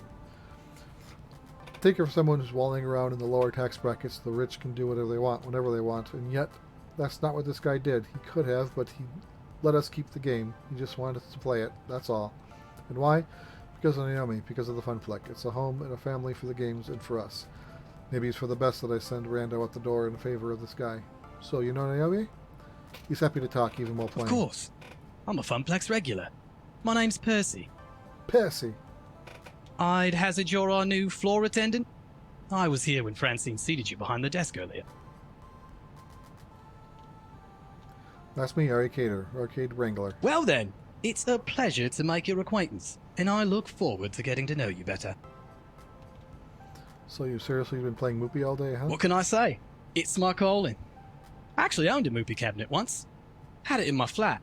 But playing it by myself, all alone in the dark, it's not the same. I need the atmosphere. The beeps and poops? No, those you eventually learn to filter out. I mean, everything. The games, the lights, the kids, the feeling of being in an arcade. I score my best when I'm in real-world conditions. It's all about the emotions, the laughter and the tears, the excitement of competition. I need that swirling chaos of human emotions around me to play at my finest. Mm-hmm. Naomi gets that. She keeps Snoopy in top condition for the day I eventually land my high score. What's the current world record then? About 3.5 million. This guy has been standing here since I worked the morning shift hours and hours, and he's still at only 720,000. I can't imagine him being in anything but top health condition to try this. Guy's got to have legs made out of carbon fiber and a bladder of tungsten. I just let a few guys drain down whenever I need to go pee. Also, he may be psychic. I feel like I should let him back to his game, but burning questions, they burn like fire.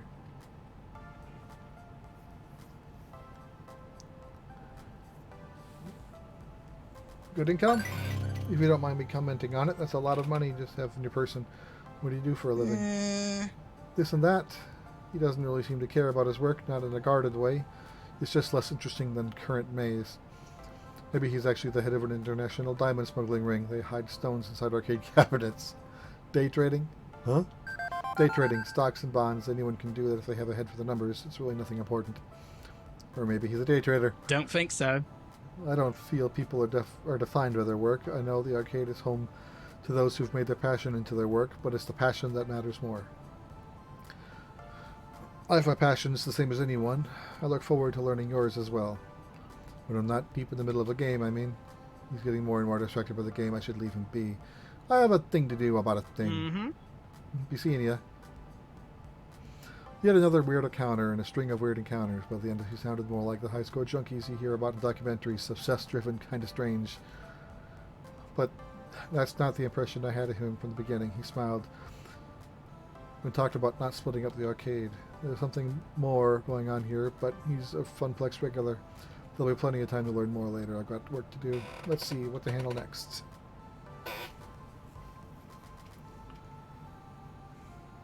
Cursing up a storm at fisted discomfort. This is a long first chapter. We're an hour and a half in. If I get to a good stopping place, then I'll probably call it a night. I remember Aris telling me about this earlier today while I was bored to death at the ticket desk. Fist of Discomfort, or FOD, is one of the most popular games in the esports circuit. It's been a staple of the scene for over 6 years. One year, Team Wicked Prodigies took on the Unreal and came back to win in the dying seconds of a tiebreaker match to take home a record $5 million prize pot. That's a lot of moolah. And how? Okay, so how does it work? It's a hybrid of real-time strategy and button-mashed brawling. Fight your way down the top, bottom lanes, clearing waves of ninjas to finally topple the enemy dojo. But that's the action part. The strategy part involves using special abilities, purchase items, and ninja summons. FOD is a sheer elegance and a simplicity, the way different game systems interweave to form one masterpiece of esports perfection. So, summon good ninjas, punch bad ninjas, smash dojo. I'd say boiling down a rich game of action and strategy played the world over by top gamers in such a way is a bit degrading, but sure, okay. All of which is super interesting and stuff, but right now all I care about is dealing with the loudmouths currently playing the game. The closer I get, the louder the yelling gets. Most of these are words that... What the f? Okay. No, those are definitely all words my mother would disapprove of. You've got to be blanking me. There's no blanking way that's even possible. Those hitboxes don't even blanking connect. Blanking this game, blanking this off. Get wrecked. Rando Carl saying what?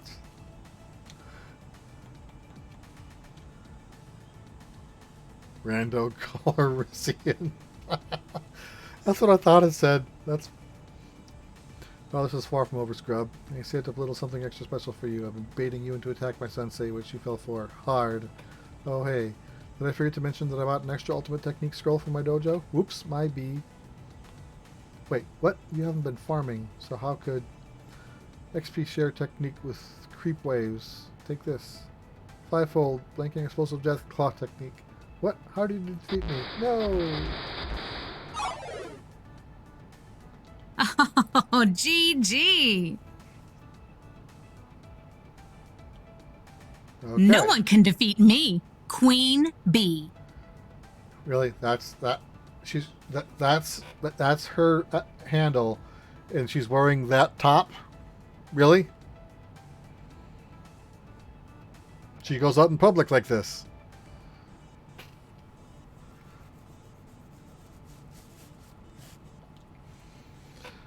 My dry eyes painfully blinking, making me realize I've been standing here watching intently during that whole exchange. I'm not 100% sure what just happened, but that didn't matter. I was completely sucked in, couldn't tear my eyes away. It was like watching a train wreck. I mean, if the train was the arcade game and the wreck was that guy's face. Hey, kid. What are you staring at? Never seen a champion of my caliber before? Well, she's got an attitude. Seeing as I don't even know how to begin to start to even consider how to respond to her question, I have to take a moment to collect my thoughts. From what I've gathered, she goes by Queen Bee. That jacket she's wearing identifies her as a member of L7 Gaming, an arcade esports team. And she's the most direct, fierce person I've met all day. That's saying a lot, considering who I've run into so far.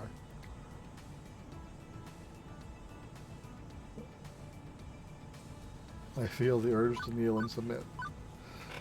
Look, let's be frank about this. I know my taste, and Queen Bee's got the whole package. The sass, the dirty mouth, and keen fashion sense. Oh, be still my... Be still. They missed the pun chance here. Hey, don't just stand there all weird and quiet-like. It's creepy. She snaps her fingers to grab my So, attention. are you gonna f***ing quarter up or not?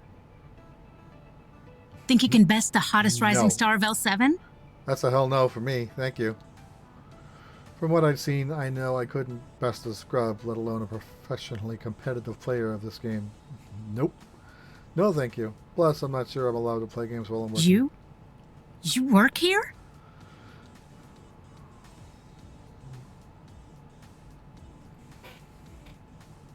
I don't like either of these.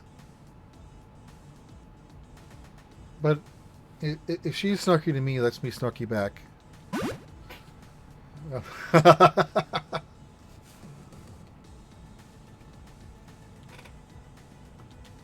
And if you're not careful with your snark, I can show you to the exit.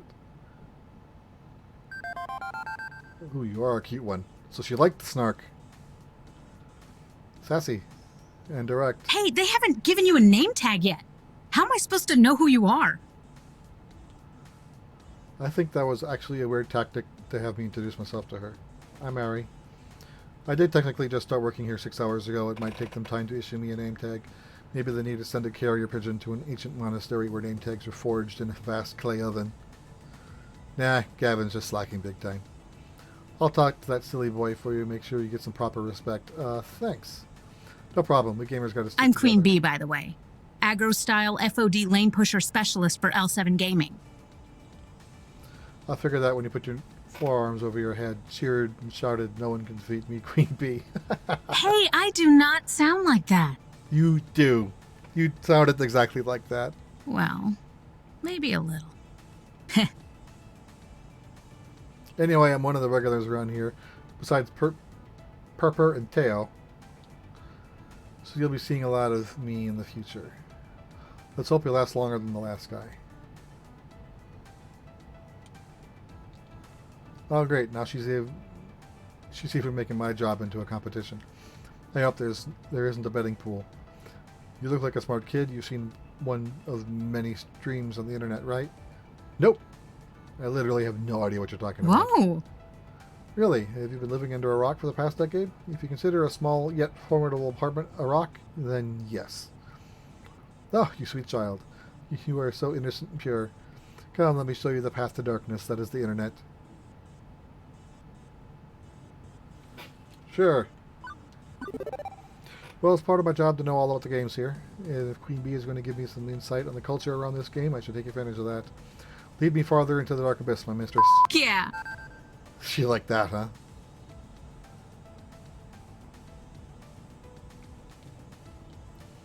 Queen Bee grabs my arm and pulls me closer to the Fist of Discomfort cabinet.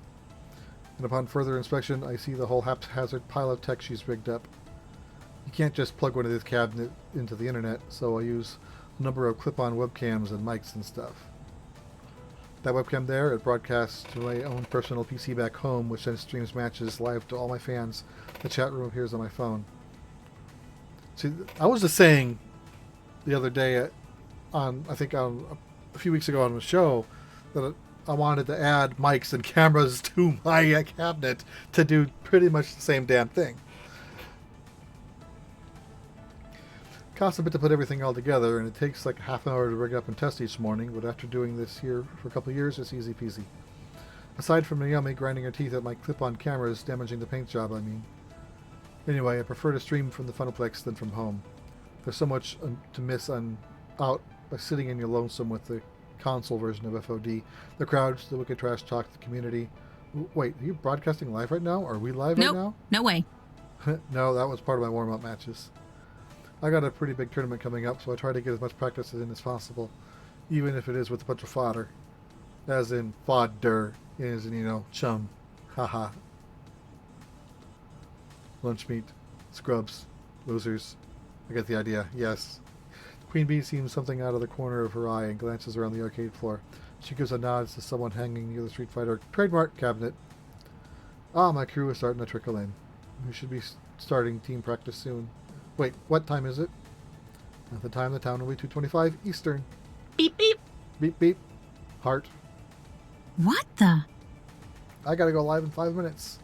Listen, kid, it's been swell. We'll chat later. Sure, one thing. Can you keep the swearing down at least a little? We got kids around here, and I don't want you to get into trouble with Gavin. Him? Nah. But for you, I'll keep it to a PG-13. Now, if you excuse me, there are some butts out there that need Later. to kick. Later. And with a wave and a twirl, she completely abandons and returns to her Fist of Discomfort game. Queen Bee fires up her broadcast rig, and the shouting and milder swearing start up again. I should probably get out of here before I accidentally end up on the stream. Is it wrong of me to crave being stepped on by her? Hey, it gotta be me. Well, got good chemistry so far. Note to self, check with Gavin about the ethics of dating your customers. Not that I'm committing to anything here, just you know. Let's see what they handle next. In the distance, I see a number of people gathering, which is a surprise since the first half of my shift was complete in utter solitude. Don't get me wrong, I'm happy to see people come to the arcade, but that's quite a crowd that's assembling. Like, larger than Queen Bee's team was, rowdier too. Now, I wonder if they would have made that reference if I chose this one first. And then I wouldn't have known who Queen Bee was. So, I'm guessing that's a little dynamic storytelling going on, which is kind of cool. This has to be against some fire code or safety protocol or something, right? Speaking as a citizen that enjoys living, having an escape route in case of emergency is necessary. Time to clear away and pave my own path of safety. That is hard to see. As I approach, I see neon lights accompanied by upbeat Europop drifts. It's an auditory flashback right back to 1980X. I can't help but nod my head to the beat. A pulsating mass of people have surrounded Showtime stage, cheering on the current player. The game itself takes up a whole corner of the arcade, requiring a fair amount of space to actually play. Showtime stage is an ultra-modern arcade smash hit. It uses motion tracking sensors hidden behind the colored spotlights to check dance pose accuracy and score your sweet moves. It's pure dance fever. Catch it later on. Can you catch the fever? I had my dance fever shots at the doctor's office earlier this season. As the dance ends, one of the players hops down from the stage and immediately starts talking to a young man leaning up against the back wall. Did you see that, Teo? I got my first AA on Stop the Beat.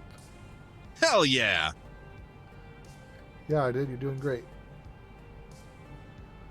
Okay. Interesting outfits. Remember last month you couldn't even pass that song. Totes impressive. I'm going to keep practicing and one day maybe even surpass you. Hey, I hope you do. And when you do, you can be the one who brings in the new dancers and teach them how to play. As the next song starts, my eyes shift from their conversation to observe gyrations and intricate limb movements come across the stage. I feel my head bobbing and my foot tapping. Hey, it's a really catchy song. Can you blame me? I'm really getting into it when I feel a hand on my shoulder. Care to dance? How about you? You want to take the spotlight?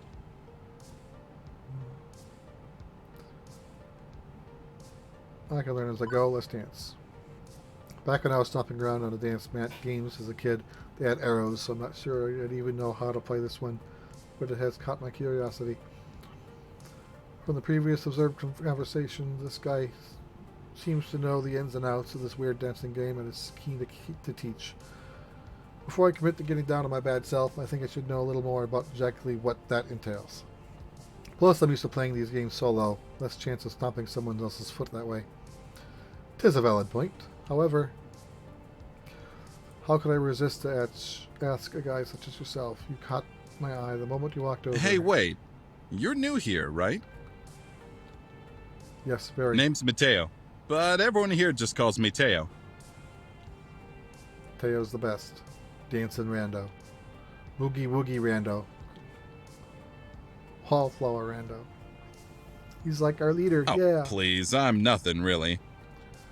He looks directly into my eyes. Nothing as special as you. Alright, he's flourish. Is that the right word? I just like to show newbies the ropes and teach them how to play. Our community is small, but we're all super close. I think you'd be a perfect addition to our gang. So, what do you say? Play our silly dancing game? Teo reaches his arm to me, waiting for my hand to grab his. Let's decline. I'm working. The offer's hard to refuse. Dance games are fun, you know? But I can't imagine being up there dancing in front of a huge crowd. Maybe after I've played Showtime stage multiple times, alone, possibly in the dark. I'll give it a try eventually after I set out the basic steps. Maybe you can teach me how this thing works. I would enjoy that. I've taught many lead-footed newbies to become master movers and shakers. No time for lessons, unfortunately. I'm on the clock right now. I'm the new floor attendant, Ari. Really? But I haven't seen you around here at all. What happened to the other guy? He was actually pretty good at Showtime stage, now that I think about it. He's out. I'm in. It's currently year 0 of the floor attendant Ari regime.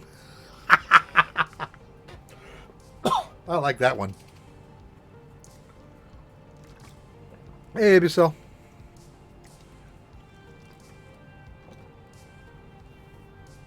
Hello there. Well, it's an honor to meet you, Ari. I hope we get to know each other well. Indeed. For someone that loves Showtime stage as much as you do. I haven't actually seen you play yet. True, most of the time during these meetups I tend to let everyone else play. I go around and make sure everyone's happy and having a blast. But what about you and your feelings? Teo shrugs. My happiness comes from making other people happy. That's all I need in life. Which is all well and good, but I still need to deal with this crowd. How's the best to handle it? We need to seriously talk about crowd sizes. I know you're having a ball over here, but this crowd is blocking the emergency exit. By law, we have to keep a path present. Can't you let it slide just once? For me, nope. If I let it happen once, then it's going to happen all the time. I get it, though. Your crew's passionate about the game, and that's a good thing. But a stampede on my first day at work would be bad for everyone involved. Could you imagine the headlines? Local arcade's floor attendant. Again, okay. I guess that apostrophe is appropriate there. Local arcade's floor attendant trampled on his first day. Blood everywhere.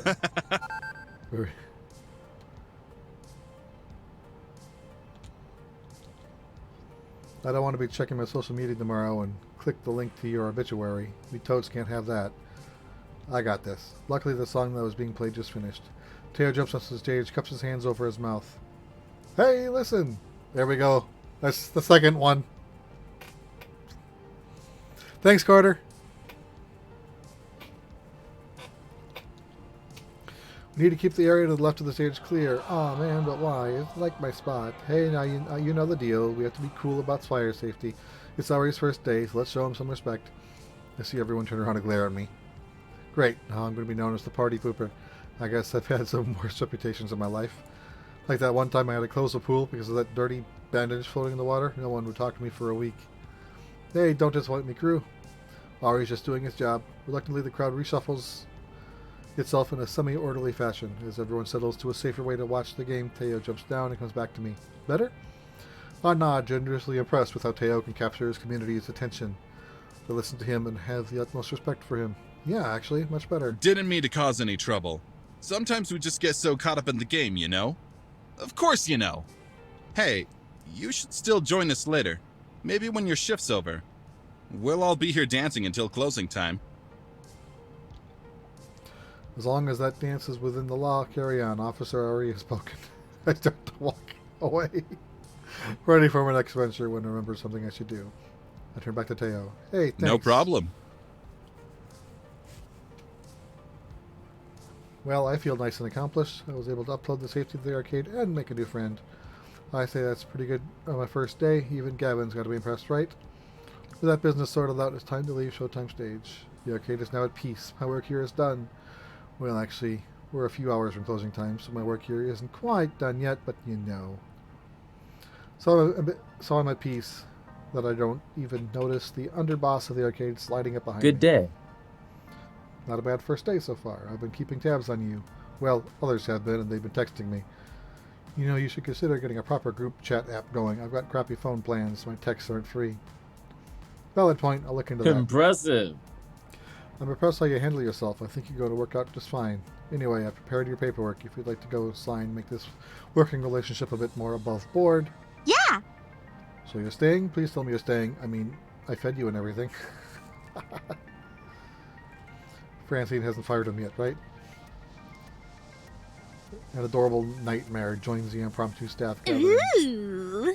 Ari's off to a great start. Here's your first day, followed by many more. Don't you two have jobs to attend to? Just ordered a replacement power supply for Robotron trademark.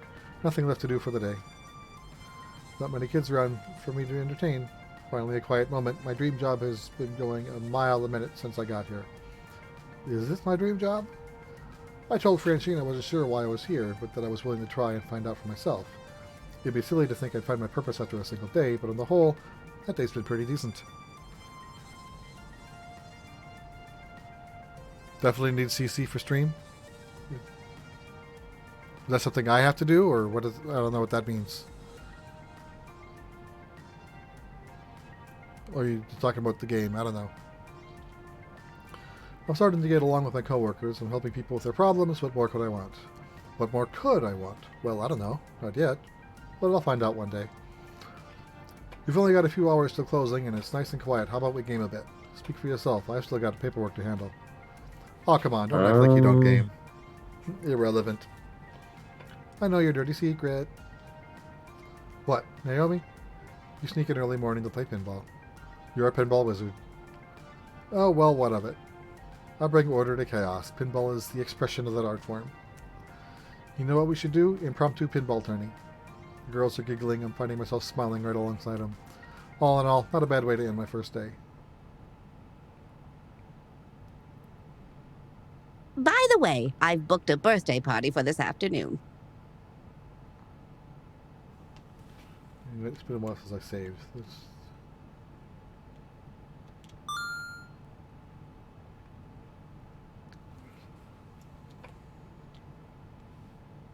Dot dot dot. Dot dot dot question mark? Dot dot dot question mark exclamation point. Looks of confusion and outright terror on their faces, all laughter dying off immediately, are vaguely concerning to me. Sorry, I meant to tell you, dears, but I plumb forgot. Birthday party? How old are the kids, may I ask? It's her 5th birthday. Oh, to be young again. 5-year-olds? Naomi starts pulling out her hair, eyes wide, trembling. Throwing ski balls overhand into the glass, jumping up and down on the pinball machines, putting chewing gum onto the coin slots, pulling on my costume, tearing off pieces of it. Naomi, Ashley, keep it together. We've survived kids' parties before. Doom, the end is nigh. Well, I'd hate to get in the way of all the fun. Yep, it's time for my afternoon nap anyway. You have fun, dears. Right, battle stations, everyone. I'll take ticket desks so I can oversee operations. Ashley, greet the kids. Naomi, watch for hardware damage. Ari, roaming duty. Look for trouble. Do what you can. Prepare yourselves. They're coming. Like an oncoming tidal wave, the rumble it felt before a scene. Parents pulling into the parking lot, minivans disgorging kindergartners, and suddenly an explosion of small humans rushed to the doors, bursting into the arcade before scattering every which way. Even before any of them can get tokens, they're grabbing a joystick, smashing buttons, eager to get the game on, or even just pretend to be playing.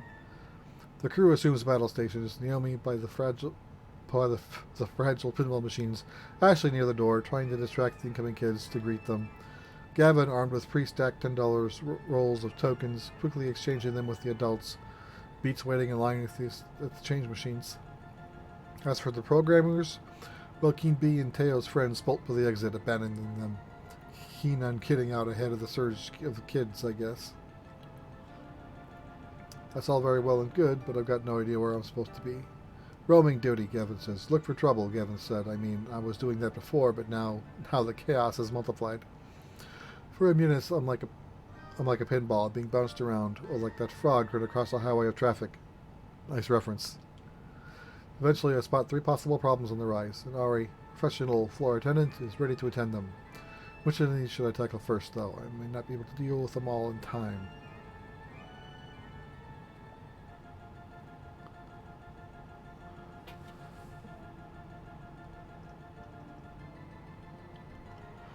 Oh, let's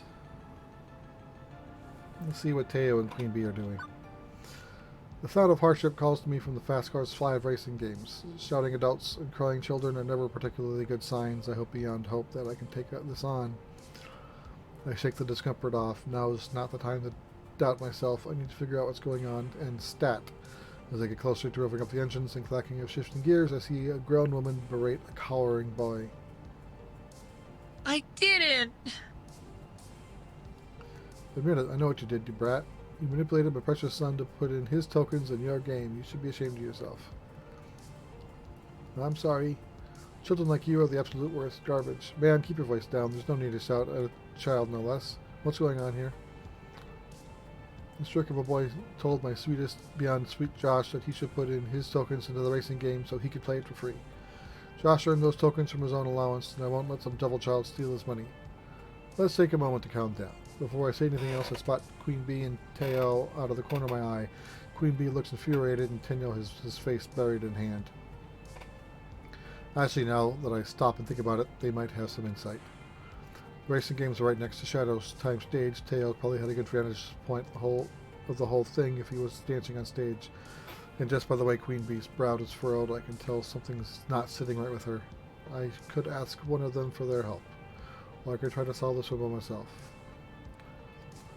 Let's ask Queen Bee. Since Queen Bee has been consumed by rage, I bet she knows what's really going on here. That way we were over to join us. I attempt to reach out to her for guidance. Ma'am, I know you're upset right now, but I think that... What the that lady is that blanking no good piece of blank. Not helping. This is, in fact, the furthest way of helping I could ever envision. The kid runs away to avoid the loud people as I try my best to defuse the situation. That boy did nothing wrong. Nothing. Excuse me? Pardon? How dare you? There is no way I'm getting a word in between these two. I sigh and resign myself to watching it play out. How dare? How blanking dare you for yelling at that kid? I don't care if he did what you claim or not. You've got no right to traumatize him over it. He's a thief and he'll grow up to be a no good criminal. That still doesn't blanking matter. Do you honestly think, take a single blanking second of your life and really think that shouting at a child is an effective way to handle this? You can't tell me how I should act. Who do you think you are? I'm the nemesis of evildoers. Righter of wrongs. Rising star of L7 Gaming. Queen Bee poses in her trademark pose. No one can defeat me, Queen Bee. And in the name of the Funplex, I'll punish you. Well, I never. In all my years, you're far worse than that impudent child. Josh, we're leaving this horrible arcade right now. Well, that's one way to handle it. This woman scoops up her child and storms out the front door. I don't think we'll see her or her son anymore, and frankly, I'm okay with that. Once they're gone, Queen Bee turns her attention back to me. Come on! People like that really blank me off. My blood's still boiling. Oh, hey. Thanks for the backup. You're welcome? I really didn't do much of anything. Yeah, but I knew you had it back. I can sense that you're like me. I can't stand to see people get screamed at. It sucks, you know? Queen Bee's whole aura changed from her normal upbeat snark to completely down in the dumps. This is a side of her I haven't seen yet. She just looks so sad. But you yell at people all the time. I know she looks really upset, but doesn't Queen Bee yell all the time at? What did she call them? Fodder? Okay, I'm confused. You shout and scream at people all the time. How is this any different? I'm not yelling. I'm talking with passion. Uh-huh. Look, there's a difference, kid. Trust me. I speak and shout and all in good spirits. What that lady was doing was pure malice and control. No one should ever be treated that way. Ever. Okay, show's over. You should go check on that boy. The boy, I totally forgot you're right. Always am. Okay, I get how this game's working now. When I talk with situations that focus on a person, I get points to that person. So if I want to lean towards someone's route specifically, I need to focus on that. Well, the question is, which route do I want? Not sure I want Queen Bee's route. I'm kind of torn between the first two girls. Now, if you excuse me, I need to try to squeeze in a few more matches before Later. time. I'm out. Queen Bee takes one more moment to triangulate the safest path back to the Fist of Discomfort through the sea of children. After poking around, I managed to find the kid still shaking from the whole ordeal. Hey, sorry about all that. You gonna be okay? I think so. I swear I didn't do anything. The other kid, he just came up out of nowhere and dropped his token in my slot. After I lost, I got off the game and offered it to him. He just ran away. And then that woman approached you and started yelling. The boy nods, wiping his snotty nose on his shirt. Uh-huh. Well, if there's any consolation, the bad lady's gone, and I don't think she's going to ever come back. Especially after the boy Queen Bee burned her. The boy, cheeks still streaked with tears, lets a smile Thank spread on his face. Thank you, until the other lady thanks for sticking up for me. I nod and the boys scurry off to rejoin some of his other friends. Right, that's sorted out. The other two situations are about to spin out of control. I only got time to deal with one of them. Which one? Well, again, I'm definitely not interested in Percy or Gavin's route, so I'll leave that one alone. It's Naomi and Ashley are the ones that I'm kind of torn between.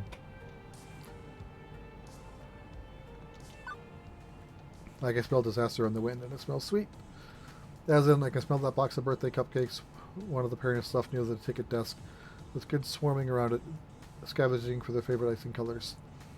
The first my inner child is merely offended that someone thought One of those icing blobbing cupcake cakes was a superior to actual birthday cake, but there are certainly larger issues at stake here than that. I want a chocolate! Don't take all the chocolate! Demanding girl. I want 2 cupcakes. Give me 2 cupcakes. Greedy boy. No fair! Everybody gets one, and mine's gotta be chocolate! Of course, the kid at the front grabs the last one. Finders keepers, losers weepers. Ha ha ha.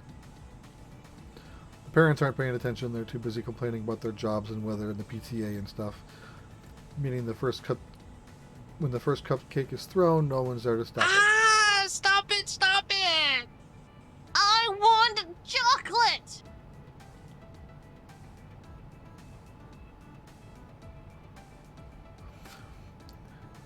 As bloody wads of icing and sponge cake go flying, I glance over at the twine-out machines, which are about to get caught in the crossfire. Naomi, who's busy trying to unjam a joystick of one of the kids wiggled too hard, looks up to see Cupcake Onslaught coming her way. As does Ashley, whose fuzzy costume is a nice and inviting target for flying confectionery. Act fast, sorry.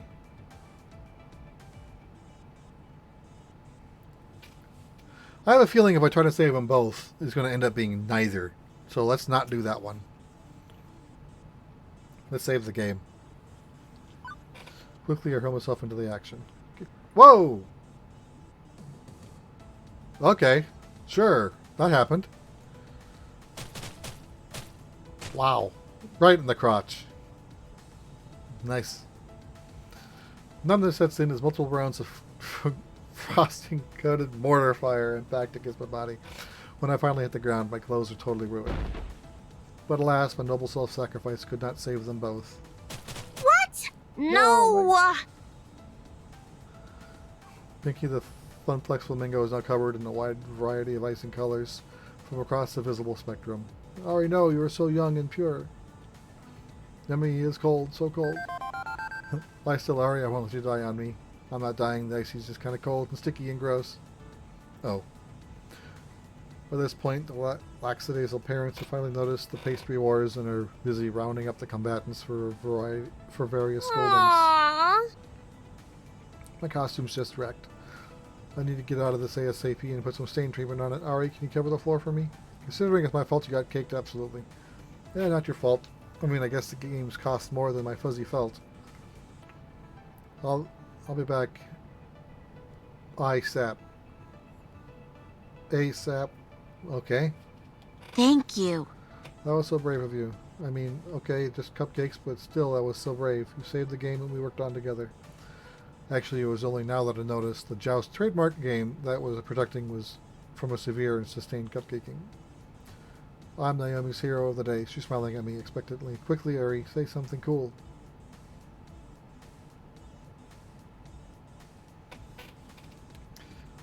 No mere human pastry can defeat me. Bring it on. Hit me with sheet cake. Fudgy the whale ice cream cake. I can take it. Come back for more. Well, that's not actually invite diabetes upon your person, but thank you. It's good to know you're willing to step up like this. I'd better finish up my work here and get out of the way of the party, and you've got more work to do. Good luck. With a brief nod from Gavin, snatch one of the official Funplex shirts to replace my cupcake top. After a few visits in the bathroom to change and wipe icing off my pants, I'm ready to go again. 2 problems in the can. Now to deal with that crying kid with the skee-ball machines. Oh, she's gone. Well, crap. Percy looks briefly from clearing level 78 of Moopy. Looking for that girl? I think her parents took her home. Party turned sour for her, I suppose. Drat, I wasn't fast enough. You can't be everywhere at once. Cheer up, love. You're still doing better than the last guy who stood your post. Seconded. I saw you deal with that obnoxious parent, and with the cupcake war, you did well today. Seeing Gavin actually smiling is weird, but I'm not going to say no to praise for my sub-boss. Things seem to be cooling down. I suggest you take a few minutes in the break room while there's a lull in the action. Ashley and I will handle things for now, and she can swap off when you come back. Percy ducks out of the conversation without actually moving anywhere, focusing on his game. I could use a few minutes. Yeah, thanks, Gavin. I'll be right back. What does that mean? I slip away, headed for the employee lounge.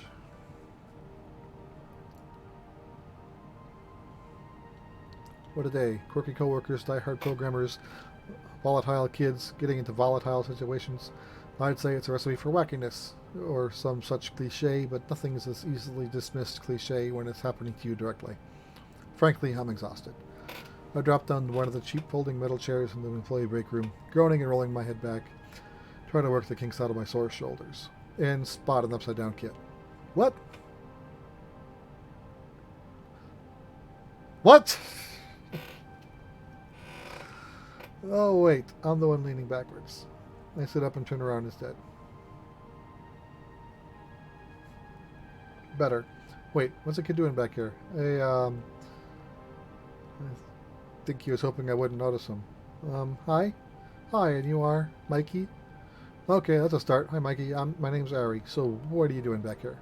This is an employees-only area. Without apostrophe. Thank you. Wait, there's a keypad. How'd you get in here? The guy at the desk dropped this. He holds out a piece of paper with the door code written on it. Huh. Score 1 for Ashley's wild storytelling being more fact than fiction. Okay, but you can't stay back here. Well, I don't see any knives or stabbing implements left out in the open, so I guess it's technically safe, Please don't send me back out there. Well, this is curious. I lean in so we can be on the same eye level. Something wrong? You can tell me. I work here. I'm the guy who solves problems. No problems. Just don't want to go out there. Don't you want to play with your friends? And he gives me the most cynical, bitter laugh I've ever heard out of a kid. I don't got any friends. I don't know anybody here. My family just moved to the city, and before that we lived in another city, and one more for that, but I was too little to remember.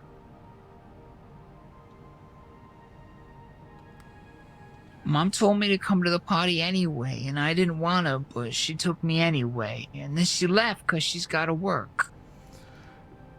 Hearing this adult voice actor trying to be a 5-year-old is kind of cringy. And kind of not working. But I appreciate the effort.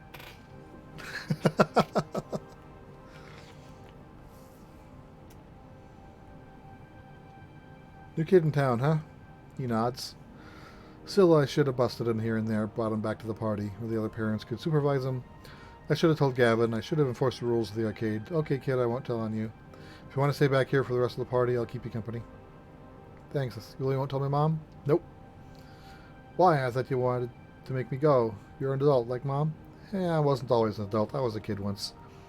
The new kid in town, in fact. You were the new kid?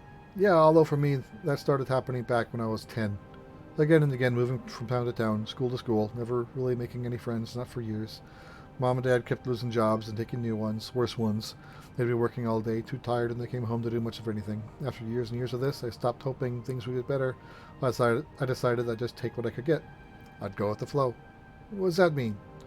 It means you don't care. Some things are good, some things are bad, but you don't care. You just do what you have to without really being sad over it. But that sounds so sad. You weren't sad? Oh, this poor voice actor. It's sad to never care about anything, right? ... I guess I was sad. I just told myself I wasn't going to be sad, even though I really was. And then I bite my tongue hard. Thanks, Batman.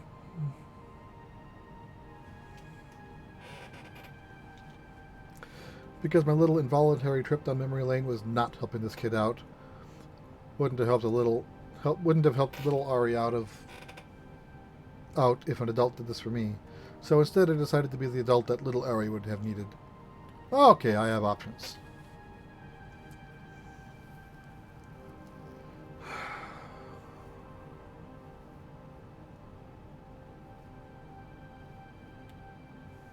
Let's do this one. Life has its ups and downs. And talking about the Picross puzzle games real quick in the chat. If on my personal channel, I have me solving that 30 by 30 puzzle by itself out of the live stream, and I plan on doing the other large puzzles as well. So little plug for that. I haven't done them yet, but I plan on recording and posting those when I can. Hey, Mikey, look. Both of us have had some sad times, but it's not always going to be like that. Now I work here at an arcade. I help people play fun games all day. How cool is that? And I did make a friend eventually, a nice girl named Juniper. She helps me when I'm feeling bad, and I help her. I won't lie to you. You'll still feel sad sometimes. Life can be really difficult, but it won't always be difficult. You keep your head up, and you ride through the good and the bad parts. Is there anything in life? Is there anything in your life that's always good, no matter what? That's a weird sentence.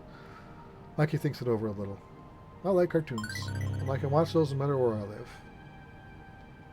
See, no matter how sad you get, you'll always have your cartoons. Any city you live in will have them. See, there are good things along with the bad. Does anyone else at your school like the same cartoons you do? I don't know. Do you want to find out? There's a super easy way. Just ask them. Really? Really? You'd be surprised. Okay, Mr. Ari. Yeah. Do you like Ultra Warrior Unicorn Rainbow Champions too? Oh boy. Maybe you should ask Teo. I blanking love Ultra Warrior Unicorn Rainbow Champions. Don't tell your mom I used that word. The kid grins, amusing that he caught me swearing. Well then, then we're both laughing because I'm just an ordinary person now, not some authority figure. I make mistakes. Both of us have highs and lows. Hey, I bet some of the kids out there love Ultra Warrior Unicorn Rainbow Champions. I mean, who doesn't? How about we go back there and you can ask the other kids what cartoons they like. You'll never know until you ask. I don't know. I'm not saying that they'll all be friends. Some won't. But some will. The good and the bad, Mikey. You get both if you look. And it's worth looking for the good. Thank you. Okay, I'll go talk to him. That's the spirit. I take his hand, lead him back out to the main room. Excuse me. And off he goes. I'm not fooling myself. I know I haven't fixed all Mikey's problems. I'm no child psychologist. That was entirely me flying by the seat of my pants. But for one moment there, I was able to help someone in the crappy situation I found myself in long ago. 15 years ago. Everything changed. No more family vacations, no more arcade visits. We couldn't afford them, and they couldn't take time off work. The whole Cater family had to learn to settle, to accept the lot in life we'd been dealt, to simply go with the flow, never hoping, never wanting.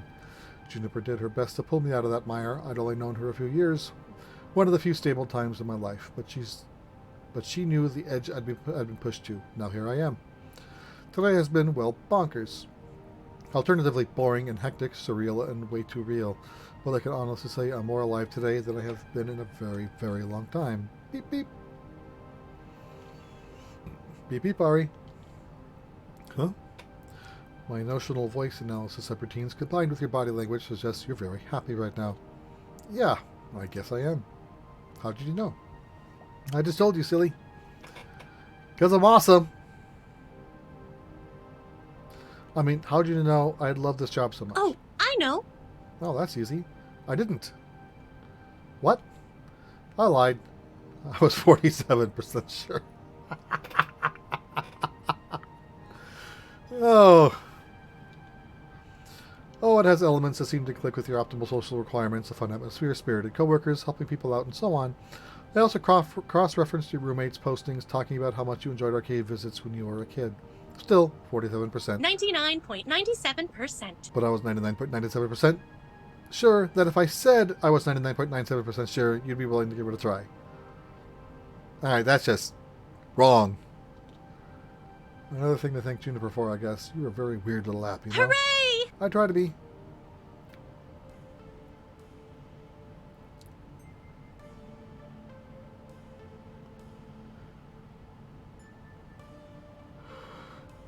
From the cars pulling up in the parking lot, it looks like the party's over. It's just about closing time for the arcade anyway. Most of the gamers have filed out by now, if they hadn't already fled the tidal wave of kids. My first impulse is to go bug Gavin about my paperwork, but that can wait. I'd rather go help someone with the tidying up, or maybe see how our VIP gamers are doing. Not enough time to run around checking in with everyone, though. Who I hang out with.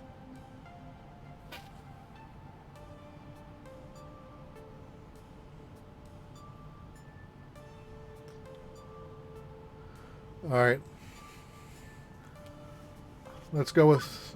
I think I'm going to go with Naomi as my primary route, and then Ashley as a secondary and Queen Bee as a tertiary if I have to choose, if I have any options that doesn't include either of them. See where this leads.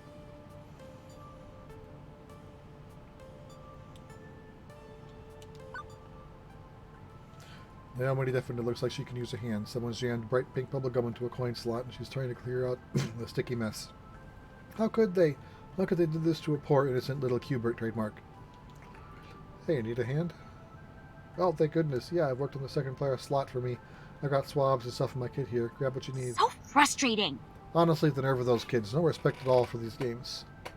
Games aren't like chew-proof, machine-washable baby toys. They're delicate and deserve love and care. But they are toys, right? Well, yeah, I mean, of course. Just, you know, they're also works of art. I know not everyone sees it that way. Back in the 80s, operators would just throw away games that didn't perform well anymore. In the end, an arcade has to make money. That means using and abusing a game until it's time to put it out to pasture.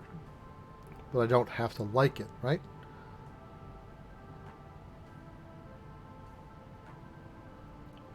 Definitely not. Stand up for games' rights. Of course not. You love these games. You shouldn't just let them be abused, even if they do have to make money. Next time you see some kid smacking a game around, stuffing gum into a slot or whatever, you let me know. I'll deal with them. Thanks, Ari. Good to know someone's got my back. Still, I need to be realistic, right? I know this isn't a museum. We aren't preserving priceless treasures for generations to come. Sometimes I treat it like my little private collection, but really I do want people to play and enjoy these games. And that does wear them down in time. As long as I'm here, I'll pick up a game when it wobbles on its feet, dust it off, straighten it up, and send it back out to be played all over again. With the last of the gum pulled out of the slot, Naomi closes her toolbox. I should probably pull the coin mix entirely and give them a good cleaning tomorrow, but I didn't want to let the gum sit overnight. I'm heading home soon. I'll see you tomorrow, right? You got it. Woohoo! Woohoo! And she gives me a big hug before bounding off into her workshop. With things winding down, there's just one last thing to take care of before I'm out the door. I seek out Gavin to handle the remains of the day. Ari, good work today. Thanks, boss. Mid-boss? Sub-boss? Gavin will do. I can't say you've been a perfect employee, but my standards are impossibly high, so I'll just assume you are as close to perfect as is reasonable. Unfortunately, the cost of cleaning our carpets and costumes after the cupcake assault will be a chunk of change. But I suppose you did all you could there. Normally I'd have dealt with angry parents myself, but I was distracted. I've only second-hand accounts of your performance there, but allowing Queen Bee to yell at the customer is questionable at best. She's volatile. I'd rather you have handled that one on your own, I'm all told. I'm pleased to say that the sale of Mr. Moopy's Magic Maze for a full $3,000 will indirectly offset quite a few of those costs. I'm glad you consulted me on that and stuck to your guns on the pricing, even if I'd be happy to get rid of that relic entirely. Why is it here is a good question. Was it not clear I wanted it gone? Percy didn't want to break up the family. They're machines, not people. He also wanted didn't want Naomi to be sad. That's why Naomi needs to learn to let go, I'd say. Ahem. Are you giving our poor little Ari a hard time, Gavin? Miss Francine, I thought you were napping. Let's be sensible. Naomi's dream matters too, as does the dream of Percy, that poor fellow. Poor? Isn't Percy stinking rich? Everyone has a dream they're chasing. Thanks for watching, Batman. Gavin, I know you mean well. Wanted to keep everyone's dream afloat, but sacrifices made in that name which shattered the dreams of others. Well, that's not what the Funplex is all about. Alright, you understand. Yes, the reason why. Why am I here? That's the question she asked me during that interview. Now I think I understand. I didn't really know why I was here when I walked in those doors. Maybe I still don't. But this is the kind of place where you can learn who and what you are and why you're here. Naomi was here to care for her cherished games. Percy's chasing his dream of a high score. And I'm here because I'm tired of compromising. Tired of settling for whatever I can get. I want something more out of life. You know we're better than this, Gavin. We don't settle. We seek our why and won't settle for anything less. I see. Apologies. Ari, Miss Francine, I apologize. It's difficult to balance my idealism against my realism some days, but I know in my heart I need to err on the side of idealism, even if my mind screams in protest. I can assume you are still keen to work here, Ari? I don't even hesitate before replying. Absolutely. Gavin fetches a nearby short stack of forms. Fill these out tonight. Hand them in to me first thing in the morning. And welcome to the Funplex. Welcome to the family, I'd say. I'm sure you'll fit in just fine.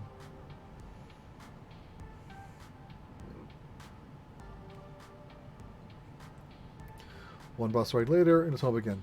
Home again, jiggity jig. What? Juniper, already home from work, bounds over eagerly to interrogate me on my day. Hey! So, how'd it go? It went well.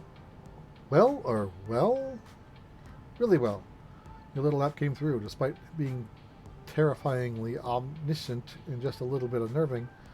You forgot to mention adorable. That's wonderful. I'm so glad to hear things worked out. You even came home with a smile, like when you were a lifeguard. Huh. I guess I am smiling. By the way, there's just one teensy-weensy little question I have for you. Why exactly did you order a giant crate full of pizza bagels? Really?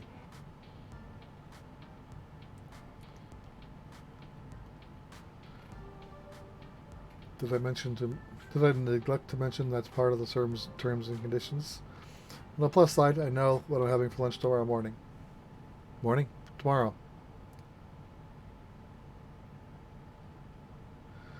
And that's level 1 of Arcade Spirits complete. Hey, look, you also won a prize. You get one of these for each level you clear, plus some extras for various endings and other hidden thingies. Now let's see your score. Looks like you are really hitting it off with Naomi. You're proving to be a gentle, sweet, and compassionate soul. Also, you scored 6,450 points. Nice. Keep talking with people and your score will go up, up, up. Today's pizza fact is Americans eat approximately 100 acres of pizza each day, or 350 slices per second. Wow. You want to save a game before proceeding to level 2. Save the game.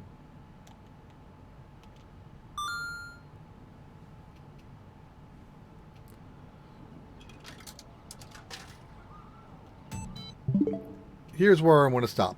It's been almost 2.5 hours, and that was a long chapter 1. I don't know how many chapters are in the game, but definitely I can see, I'm starting to get a feel of how this game works. And there are 6 routes to choose from, depending on which way you want to swing. And there's apparently other so there's multiple ways to go to handle different situations. So this is going to be a game that has replay value. But if a game is too long to want to play multiple times, that makes it difficult to want to replay it. So hoping the game doesn't end up being too long. We'll find that out when I get further in how long this game is. I'm liking this so far. I'll talk about it more on the show tomorrow night. And I'll try to play more of this, but I've got still playing Cross 4, and I still haven't finished Voxelgram, and I still have Dragon Quest 3 that it's been now 2 weeks since I played that, and I have no idea where I'm at, so that might be a sinking ship again. So again, I'm liking what I see so far. I don't know how much this game will be at launch, because I neglected to look before I put in my redemption code. Now I can't see what the price is anymore. So hopefully one of the other guys tomorrow night will look and let us know how much that is. Thanks for watching. We'll talk to you later. Good night.